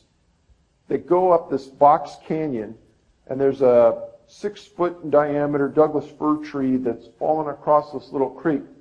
And they stepped up onto the top of the Douglas fir tree, and they're looking down, and they see pieces of white bone. They see a skull cap, and they see the most unusual thing that a ranger told me he's ever seen in his 30-year career. Why did this ranger talk? Well, number one, I tracked him down, and he had retired. His name was Marion, the nicest man I have ever met, just about.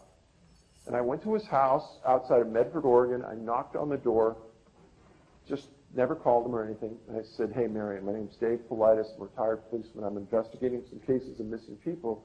Could I talk to you? He says, come on in. Him and his wife sit me down. He's sitting over coffee, and he says, well, what do you want to talk to me about? Well, for 30 years, Marion was a junior high school science teacher. And during the summer in June, every year, he would move his family up to the housing compound at Crater Lake and they would stay there for the summer, and he was one of the law enforcement officers on site on that location. When he was a young man, he spent a year at the Law Enforcement Training Center getting trained to do that exact job. So he almost had a full-time job all year, being a science teacher, and then he'd go be a policeman. He says, what do you want to talk to me about, David? I said, Charles McCullough. His eyes got like this pan. He goes, 30 years. You're talking about the strangest case that ever happened to me. How'd you ever hear about it? You know, I dug deep, Marion. He goes, oh, you got a good story here. So people see this death scene, and they see, as they look down on the other side of this log, a man's pants. Imagine a man or a lady, you got pants on and you got a belt.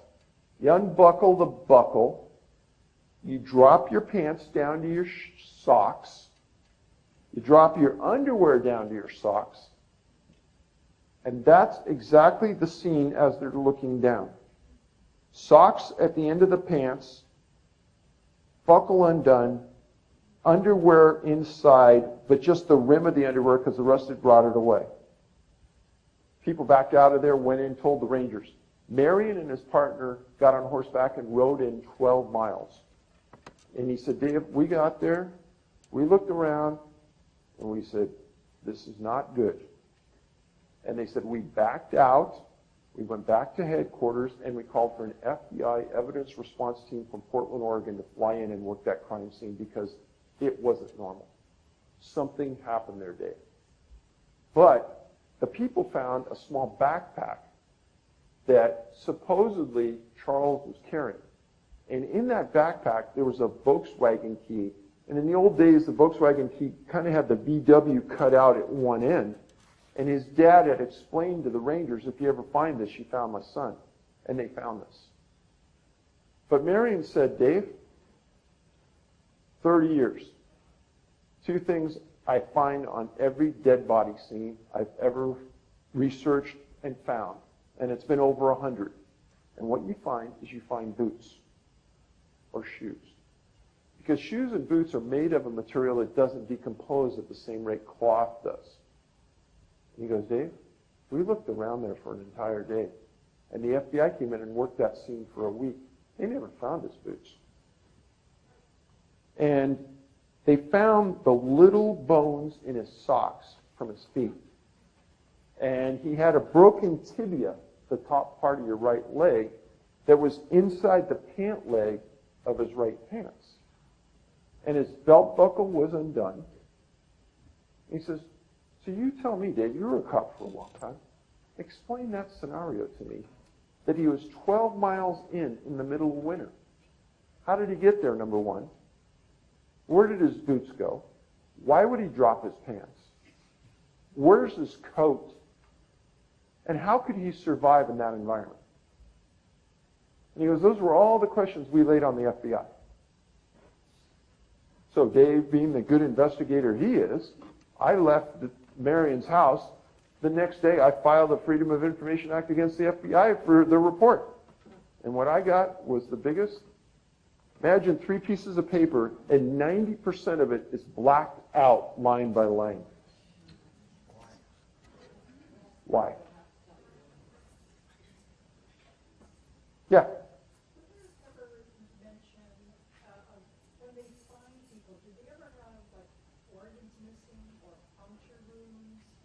So when they find people, do they ever have organs missing, puncture wounds? No, there's never any, per se, injury or foul play to the body.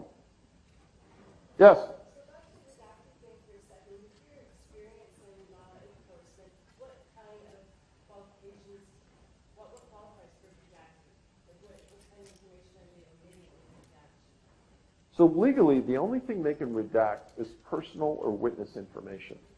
So let's say you are diabetic or you were taking certain kinds of prescription drugs. That can be redacted.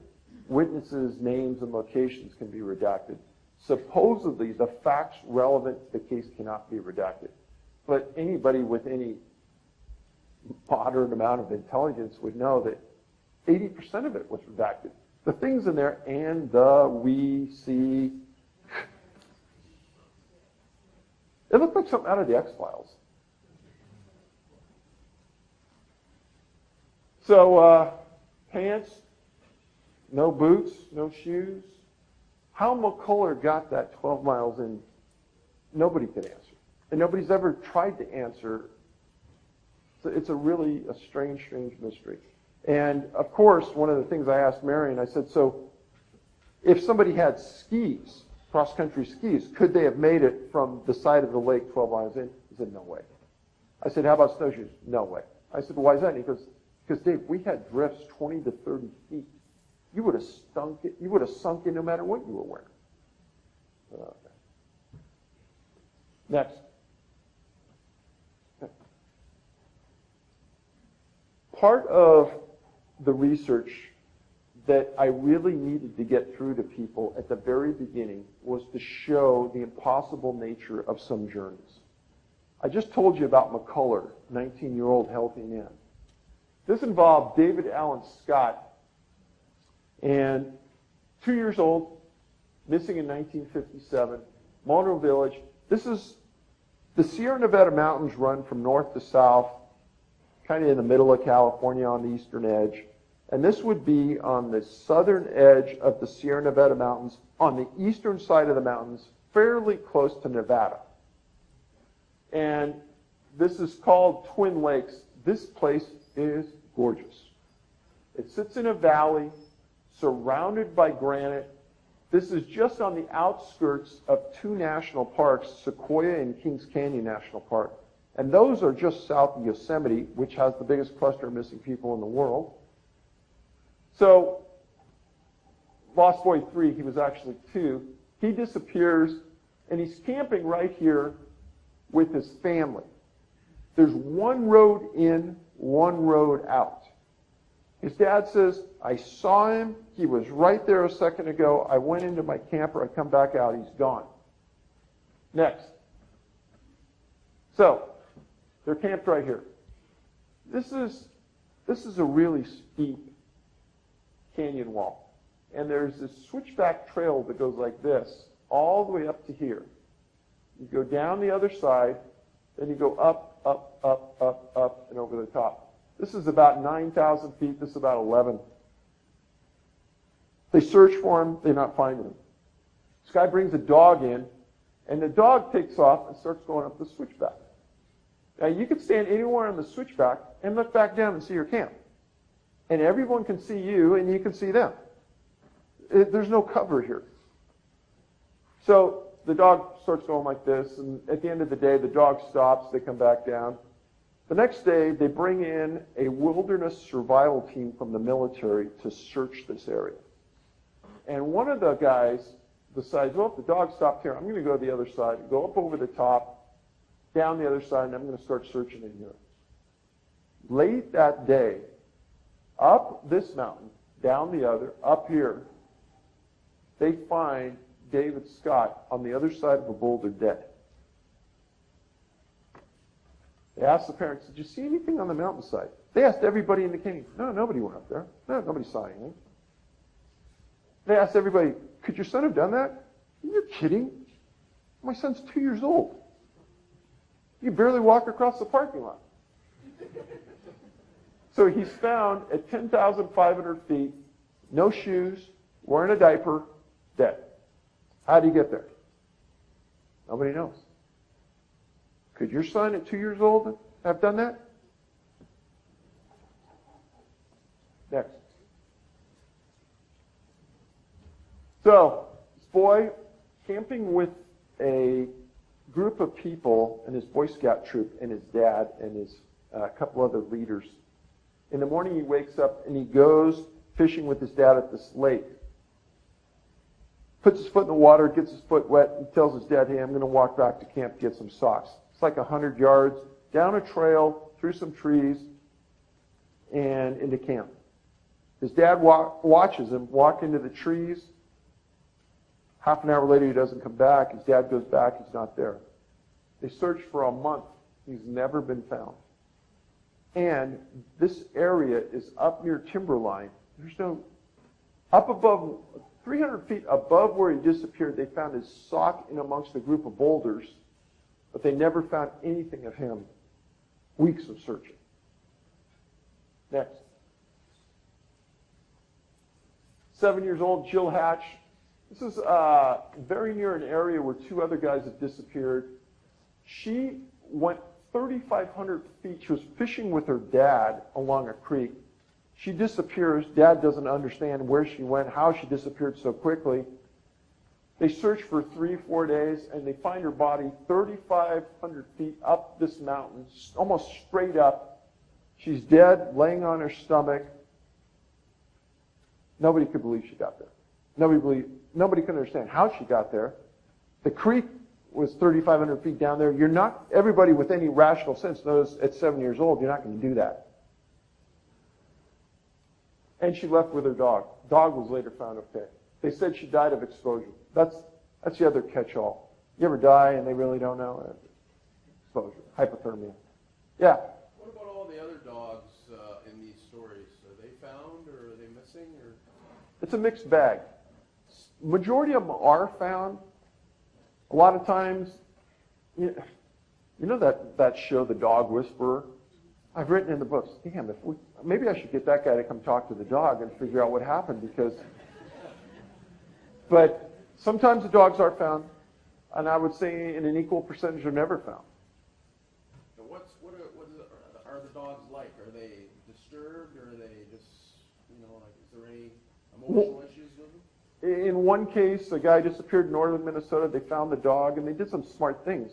They took the stools and they analyzed it for what the dog had been eating for the 2 weeks it was gone. What didn't make sense is this northern area of Minnesota, it's like bogs, swamps, water everywhere. But the vet said the dog was severely dehydrated. That didn't make sense.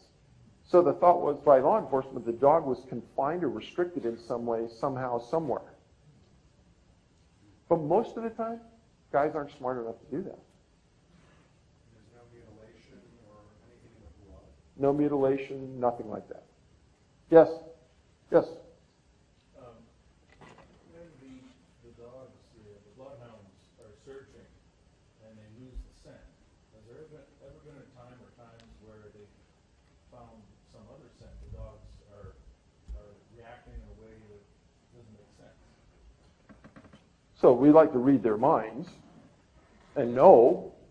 A lot of times what the handlers say is that they'll get the scent in a parking lot or something, and they'll walk them to the trail that they knew the person was last seen on. And in my books I write that the handler says the dog walked in a circle and sat down at my feet. Not normal. Or the dog would walk up the trail a little bit and just sit down and show no interest. The statements, and I often quote exactly what's said, but it doesn't make sense for those dogs, because those dogs, if you know them, if you've ever worked around them, they're so eager to get out there. They live for the hunt. They want to do it. And a lot of people have said, well, maybe it's a scent that they're frightened of. That could be. But dogs aren't afraid of bears. Dogs aren't afraid of mountain lions. So if it's that wouldn't work. Next. Okay. This is a great story. I met this man. Part of Oregon, very, very rural, lots of elk in this area. He was from another part of Oregon, went up and visited his grandfather. They were around a barn, him and his 2 brothers. His mom calls him in for dinner. His brother said he walked around one side of the barn and they went around another. And when they got on the other side, he was gone. Keith Parkins, 2 years old at the time. He's disappeared. Everyone in the community is called, and it's rolling hillsides in this part of eastern Oregon. Not a lot of cover, but some cover. So they get everybody in the area, hundreds of ranchers and things, and everybody starts searching. Well, he's missing for 19 hours. He's found 12 to 15 miles away from where he disappeared. And they figure he walked over 2 mountains, through 2 creeks, through umpteen dozen barbed wire fences. He had no memory of what happened. It says here, the father said he thought the little boy, in panic, must have been running most of the time to have covered so much distance. You believe that? So, I met this guy last year for the first time. Really, really. A nicest man you could ever ask. A little older than me now. And his mom, 92 years old, still alive, smart as a whip. And Keith goes, hey, Dave, you want to meet my mom? I go, yeah. Because she was there. I go, is she quick enough? She know what's going on? Oh, yeah. So we go to the house. She walks out with the clothing and the shoes Keith was wearing when he disappeared. Unbelievable. And to see these cruddy, yucky, leather-bound shoes that you and I wouldn't walk 10 feet in, and he walked supposedly 15 miles. We even asked him, Keith, look at these shoes. He goes, I know. They don't look too comfortable, do they? I go, no. And I go, so what do you think happened? He goes, Dave, I've been asked that my whole life. I don't have any memory. I never did have a memory. He was found laying face down next to an iced-over pond, unconscious. A great, great story. Yeah. Does teletransportation ever come up? Does what? Teletransportation? Teleportation. I've heard that before. Yeah. No, that's one of those things. Okay, so I've got to stop there, but question and answers. So I'll give you my best shot, best I can. One thing I won't do is a lot of people will say, oh, this is a conspiracy theory. Folks, I have never given you a theory. And I've given you a series of facts. Facts. So when somebody says, oh, this is part of that conspiracy theory stuff, I tell every host that I've ever met, drop it, because there's no theories here. I'm going to lay out a series of facts. And through those facts, we can come to some conclusions that they're interrelated. That's it. Okay, I'm going to come out here with a mic. If you could just get right to your question, then we can fit more questions in. So try to eliminate the preamble. Immediately following the Q&A, which will go till approximately quarter after, then we will assemble outside for a meet and greet. If you've bought a book, you can get it signed. And then, after that, 10 o'clock, apparently there is a pub crawl in the works. Well, we're going to crawl to one pub, and that would be, I believe it's O'Grady's on College. Okay? Yeah, stay away from the water. Okay. Questions? Just raise your hand. I was just wondering, in a nutshell, what do you think is going on? So what do I think is going on? So let's think about this. I spend all my time researching missing people. And I've spent 6 years now, probably about 12,000 hours on this topic. And each one of the books is a different spoke in the wheel. Let's say we have 3 or 4 spokes now. I don't think I've discovered everything. And I've spent all my time researching that. There are people in this world that Richard, myself, and Patrick live in that are experts at each one of these peripheral things. Whether you want to talk about UFOs, reptoids, Bigfoot, teleportation, portals. I'm not an expert in any of those areas. So how could I say it's something where I don't have the time to research that? I'm laying out a certain set of facts for you. And there's people in this room that know more about what I just said than I'll ever know. So if somebody can convince me that this equals this, I'm going to pay attention. But I've been sat in rooms for 7 years now at conferences and things, and people come up to me and they say, we know what it is. We're positive. And they'll lay it out for me. I've heard this 20 times.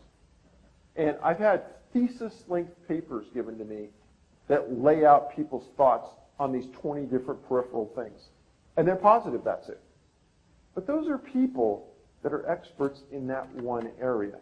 And so anytime someone's an expert in one area, I really wonder how big their grasp is of the total picture. Because if you don't, I like to tell people, I'm 10 miles wide and I'm an inch thick. Got a little bit of everything lined up, but to say I'm an expert in any one of those other areas would not be true, and my opinion would be worthless. And what happens if I come out and I tell you it's that, and then the next day somebody comes out and proves it can't be that? Well, now all of a sudden my integrity and credibility is that. All right, next. The gentleman up front. Any talk of hypnosis for Parkins? For Parkins, we did talk to him about that, and I honestly think that he was so young at the time that I don't even think that would work.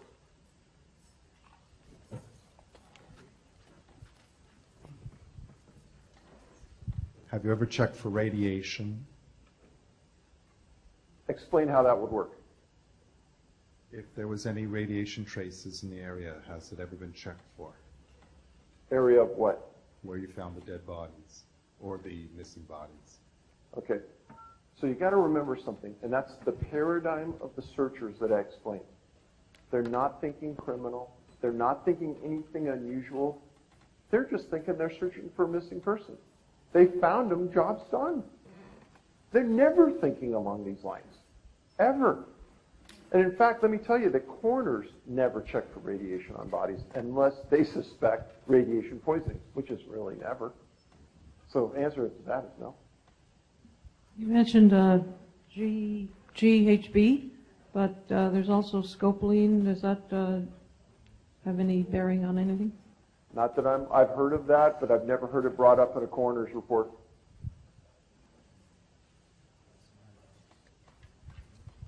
You've listed a number of profile points. You're in a unique situation to get a lot of information. Are there profile points that you may not have mentioned because you're not totally comfortable with, but are still maybe intriguing? No, each one of my books lists everything that's realistically there. And at this point, if there was something I missed, somebody else, a reader would have brought it up. And I don't want to miss anything. I definitely would say it, and I wouldn't want to harbor anything. Well, David, since you mentioned the date rape drug, have you ever considered like a group of satanic cults or something operating? So once you read my books, you'll understand at the end of the first book that's impossible. Okay. And you got to think about it from a logic standpoint. In these search and rescue efforts, they have professional trackers and canines. Professional trackers never find any tracks. Canines aren't going to track any scent. If there was this group of satanic people, where are their tracks? Where is their scent?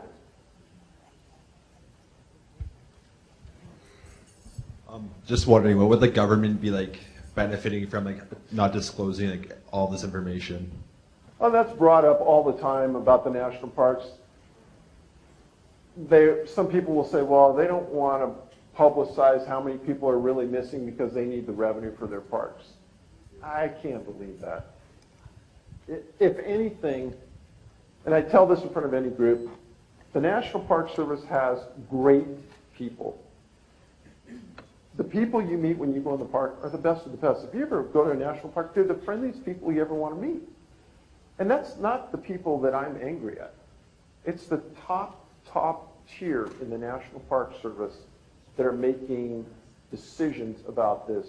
It's not the frontline people. In fact, I doubt any of them even know what we're talking about. So I doubt it. Yeah. I was just wondering about the GHB issue. You mentioned, I think it was the coroner who decided to do some research. I was wondering what percentage of the missing people he or she found the traces of GHB in. I think it was 7 or 8 scattered across the U.S. You got to remember that it's probably 1/100th of 1%, or maybe 1/1000th of 1% of the bodies they ever test for. And then it's got to be one that fits that profile. So until they determine that their screening determination on what they're looking for changes, I doubt we'll ever hear of this again. Has search and rescue ever disappeared? And from your contacts with them, have you ever heard them mention staircases in the deep woods? That's a complete myth. Staircases, if you ever read that, that's a complete lie. If somebody made that up. Because what I tell everybody, you hear that story, and if you ever found anything odd in the woods, what's someone going to do? They're going to GPS it, and they're going to publicize it. And we're going to go out and we're going to be able to see it. I'm never there. There's some people that are on certain websites that write fictional stories about my cases just to get hits. It's a complete lie. I mean, I've had 100 people tell me it's a complete lie. Yeah. You've said people contacted you with top secret clearance with information. What kind of stuff have they said? Well, I did mention the GHB. And that's huge. Yeah.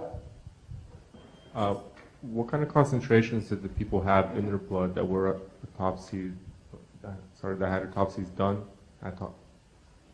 Autopsies done? Yeah. They were off the charts high. And how does this tie into like time loss? Because you're saying like the elimination is very fast in the system, the half-life is very short, right? Right. But you're saying there's like a week of time.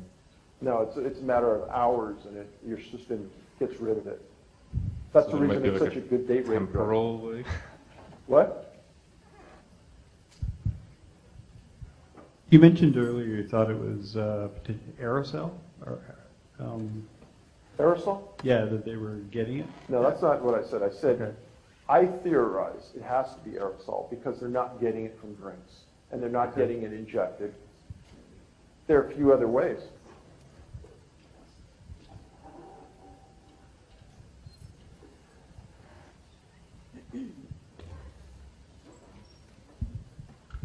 You ever consulted a psychic or a medium? I would in a minute, except I'm very protective of victims and their families. And I've worked with them in the past successfully. The person's no longer around. And for me to work with somebody, they would have to prove. So first of all, my information's out there. The people that are missing, the information's out there. If somebody can go find somebody, go do it. You'd hired a remote viewer, and he couldn't. He saw some kid in a cave, but it was like too dark. His head couldn't go to what he was seeing. Was there any other information about that? So remote viewers, if anybody doesn't know, there was supposedly a program in the U.S. government that had a remote viewing team. And essentially it's kind of like psychics, except these guys do it, and ladies did it more scientifically, in a kind of a predetermined set profile. I've talked to two of them. Both of them have not ever done anything. So a number of the cases that you talked about, it seems like the people pretty much engaged in like superhuman feats in terms of the distances they covered and things like that. Has it ever been theorized that there was possibly some sort of psychotic break or mental state that they went into where their body was operating in an unusual way that would allow them to do that? Okay, so let's take that out of the equation for a second. And let's talk about 2-year-olds that did these amazing feats. It's not going to happen. You know, until you have kids, until you've lived around kids and you realize, hey, my 2-year-old doesn't want to walk around the mall with me. And to think that they're going to climb up a mountain 3,000 feet, I don't think so. I mean, am I being unrealistic about that? Does anybody want to? No. Yeah. Never. No, and if, I should say this, if the person has a history of mental health problems, we'll bet the case won't even work it. So, and that's for a lot of reasons, because sometimes people just want to drop out of society. They want to kill themselves, whatever that issue is, but I don't want any part of that. Yes? I was just going to say 2 comments here. The MO seems to be a lot like the cattle mutilations. No signs of anyone landing anywhere. They're just gone. They're dropped down. And secondly, some of these people, as you said, they're brilliant or they're involved with some kind of research. So to me, that rings a bell too. So I just want your comments on that. And also, when you're dropped into water, a lot of forensics are destroyed. And you said those people basically were put into water, and water will do that. So just your comments on that.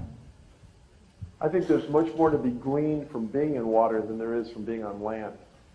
And like I said, you could keep somebody on land that's dead for a week, and it won't show what a body in water will show for a week. So I think that there's a lot more to be gleaned from it from NADA. Now, cattle mutilations, you're wrong on one point. There are some landing sites that have been found. And if you read a book by Chris O'Brien, and he wrote a book, he's a good friend, and he'll say, Dave, there's no proof that this is aliens. There's no proof that it's our government. There's no proof of what's happening here other than something unusual. Now, a lot of those cows were dropped because they broke bones. None of the people I know have broken any bones that were found. So the parallels to me, we've talked about it a lot. I don't see it. And I'm pretty open-minded. I don't see the areas where the cattle disappeared and were dropped is not the areas where people were found or disappeared.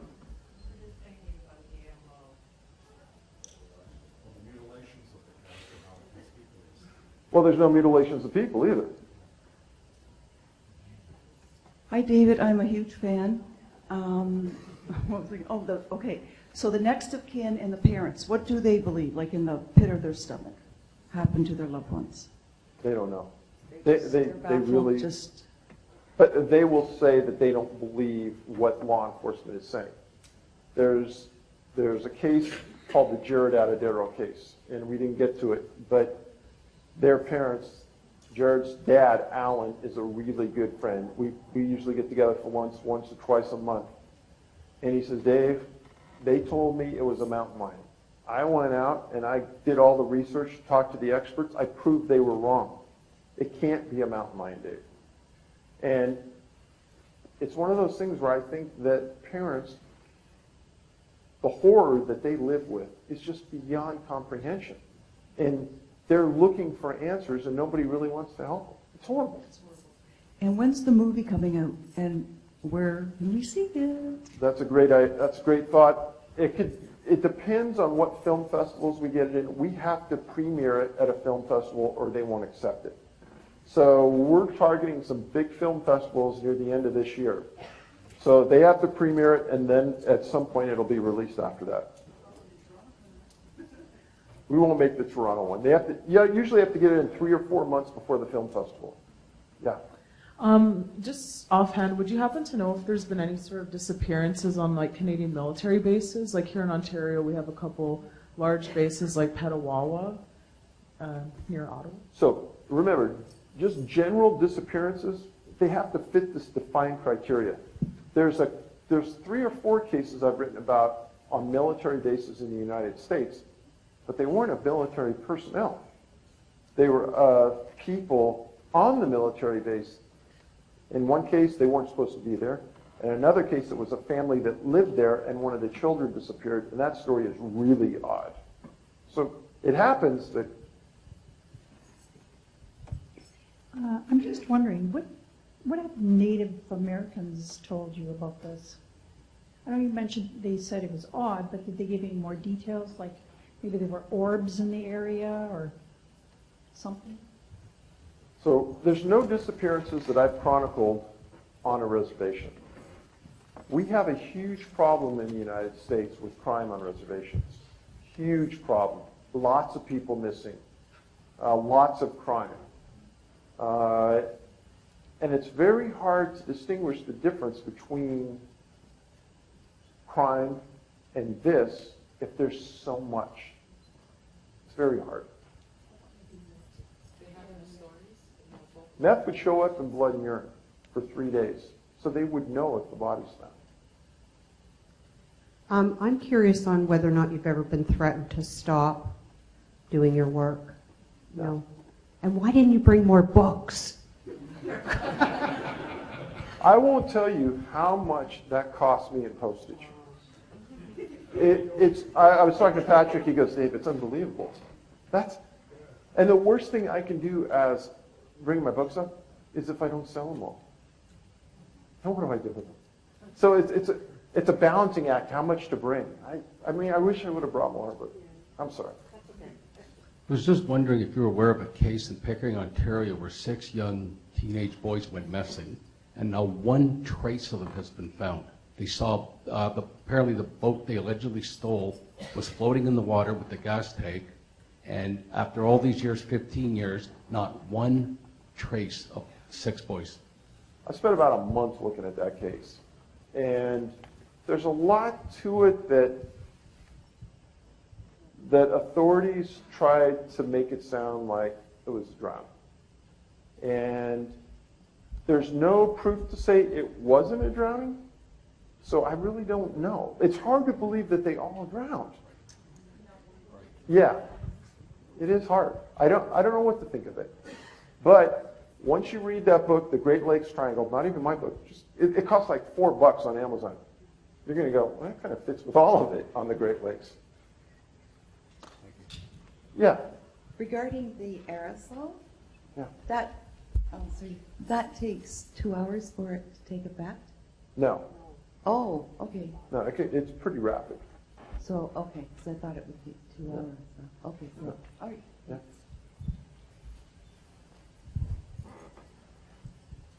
Hi, I hope I'm not mistaken about this. This show's on really late sometimes. Did you introduce cell phone recording? I talked about it on a show. Right, okay, so is that the only instance where there's been a situation like that? No. Can you talk about it? So there's an entire... I got a few minutes. I'll try to make it quick. There's an entire series of cases where people were on the phone talking to loved ones, relatives, blah, blah, blah, and disappeared simultaneously while they're on the phone. And some of the things that are said are just unbelievable. And in fact, there's two cases out of Minnesota where that exact thing was happening. Now, in the case you're talking about, he was trying to get a hold of his wife, and it went to her voicemail. And it sounded like growls and screams and inhuman type things. And the man was later found in a lake dead. And it was in Minnesota. It's bizarre. Pardon me? I don't think so.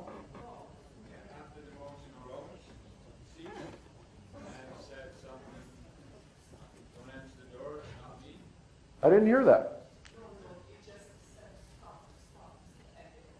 Yeah, that's what I thought it said. I thought it just said stop.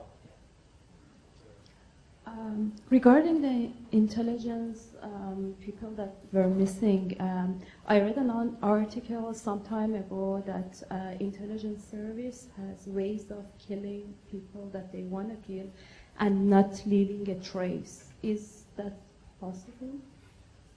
So most of these cases, there are traces. I mean, there's a lot of people that have disappeared, never been found. There's no doubt about that.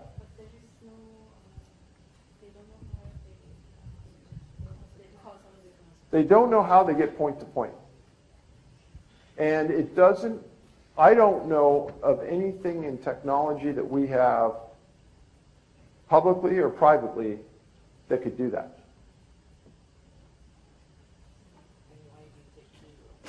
Hi. Somebody, yeah. Yeah, hi. Yeah, I just wondered, because of so many Indigenous women missing, especially out west, but there's other places too, and it's been ongoing for many, many years. I mean, they've had their troubles here. I don't know how much you know about all the Indigenous. I know a lot about it. 100-year genocide, right? Yeah. And I've been doing a lot of research, and I do work with the Indigenous.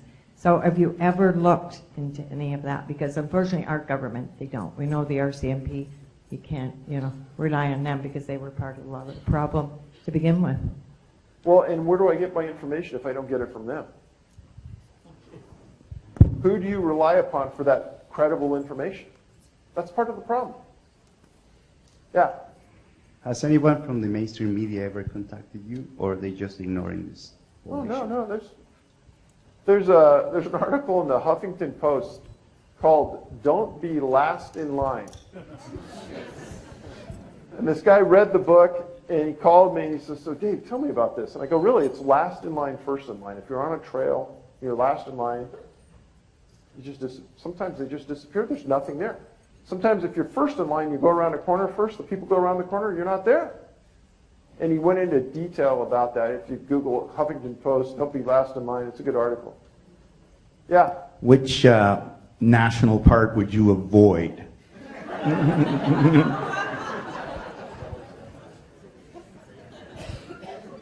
So I'm in Canada, so this is a different kind of talk. But one of the things at the end of the talk I talk about is what you can do to make yourself not be a target. So, former policeman in the United States, I can carry a gun everywhere. We have a law in the United States that if you have a concealed weapons license, you can carry a gun in a national park. Now, I tell everybody that I have never found a case where somebody was carrying a personal transponder, which anyone can buy for $150.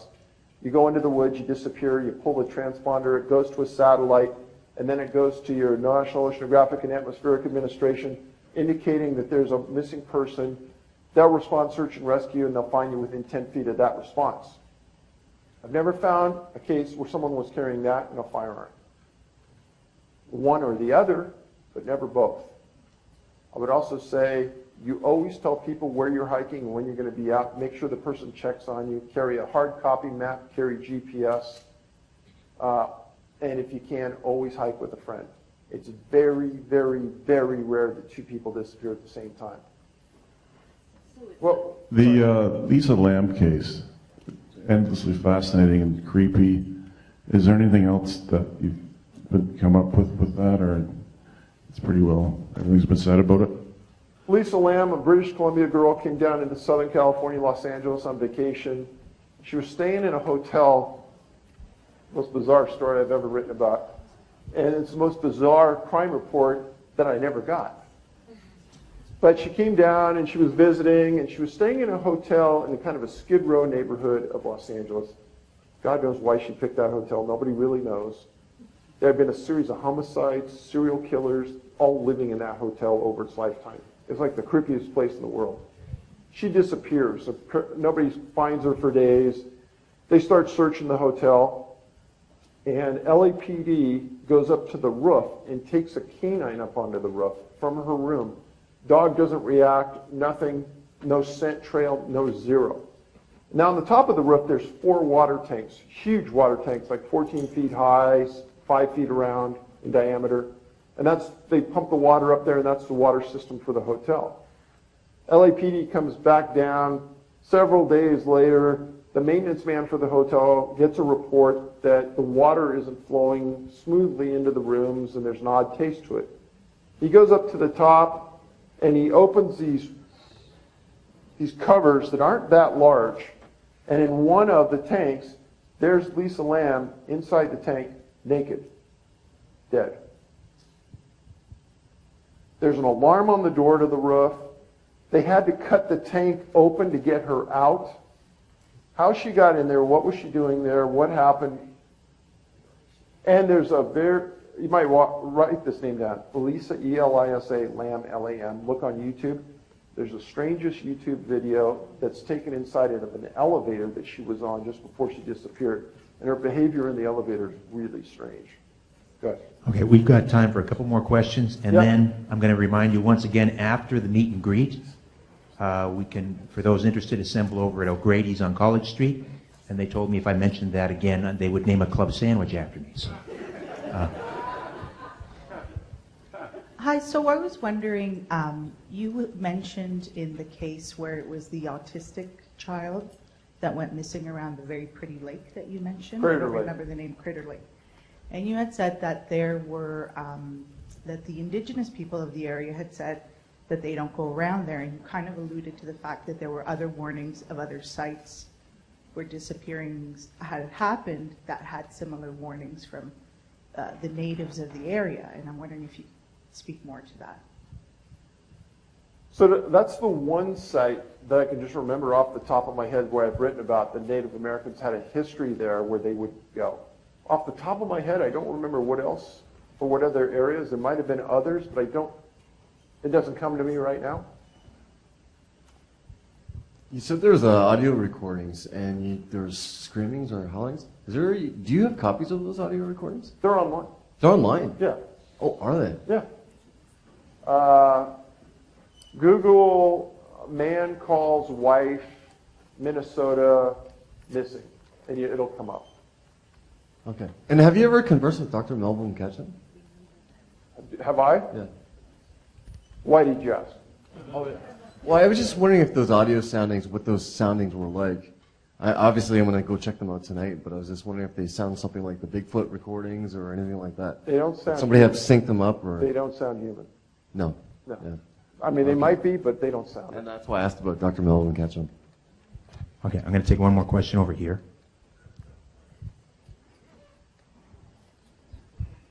Hi, Dave.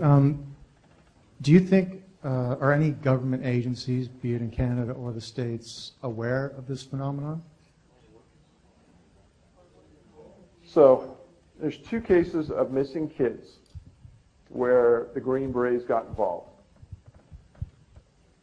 Since I made that public and I talked about it, I said on Coast to Coast that I wanted to talk to a Green Beret member.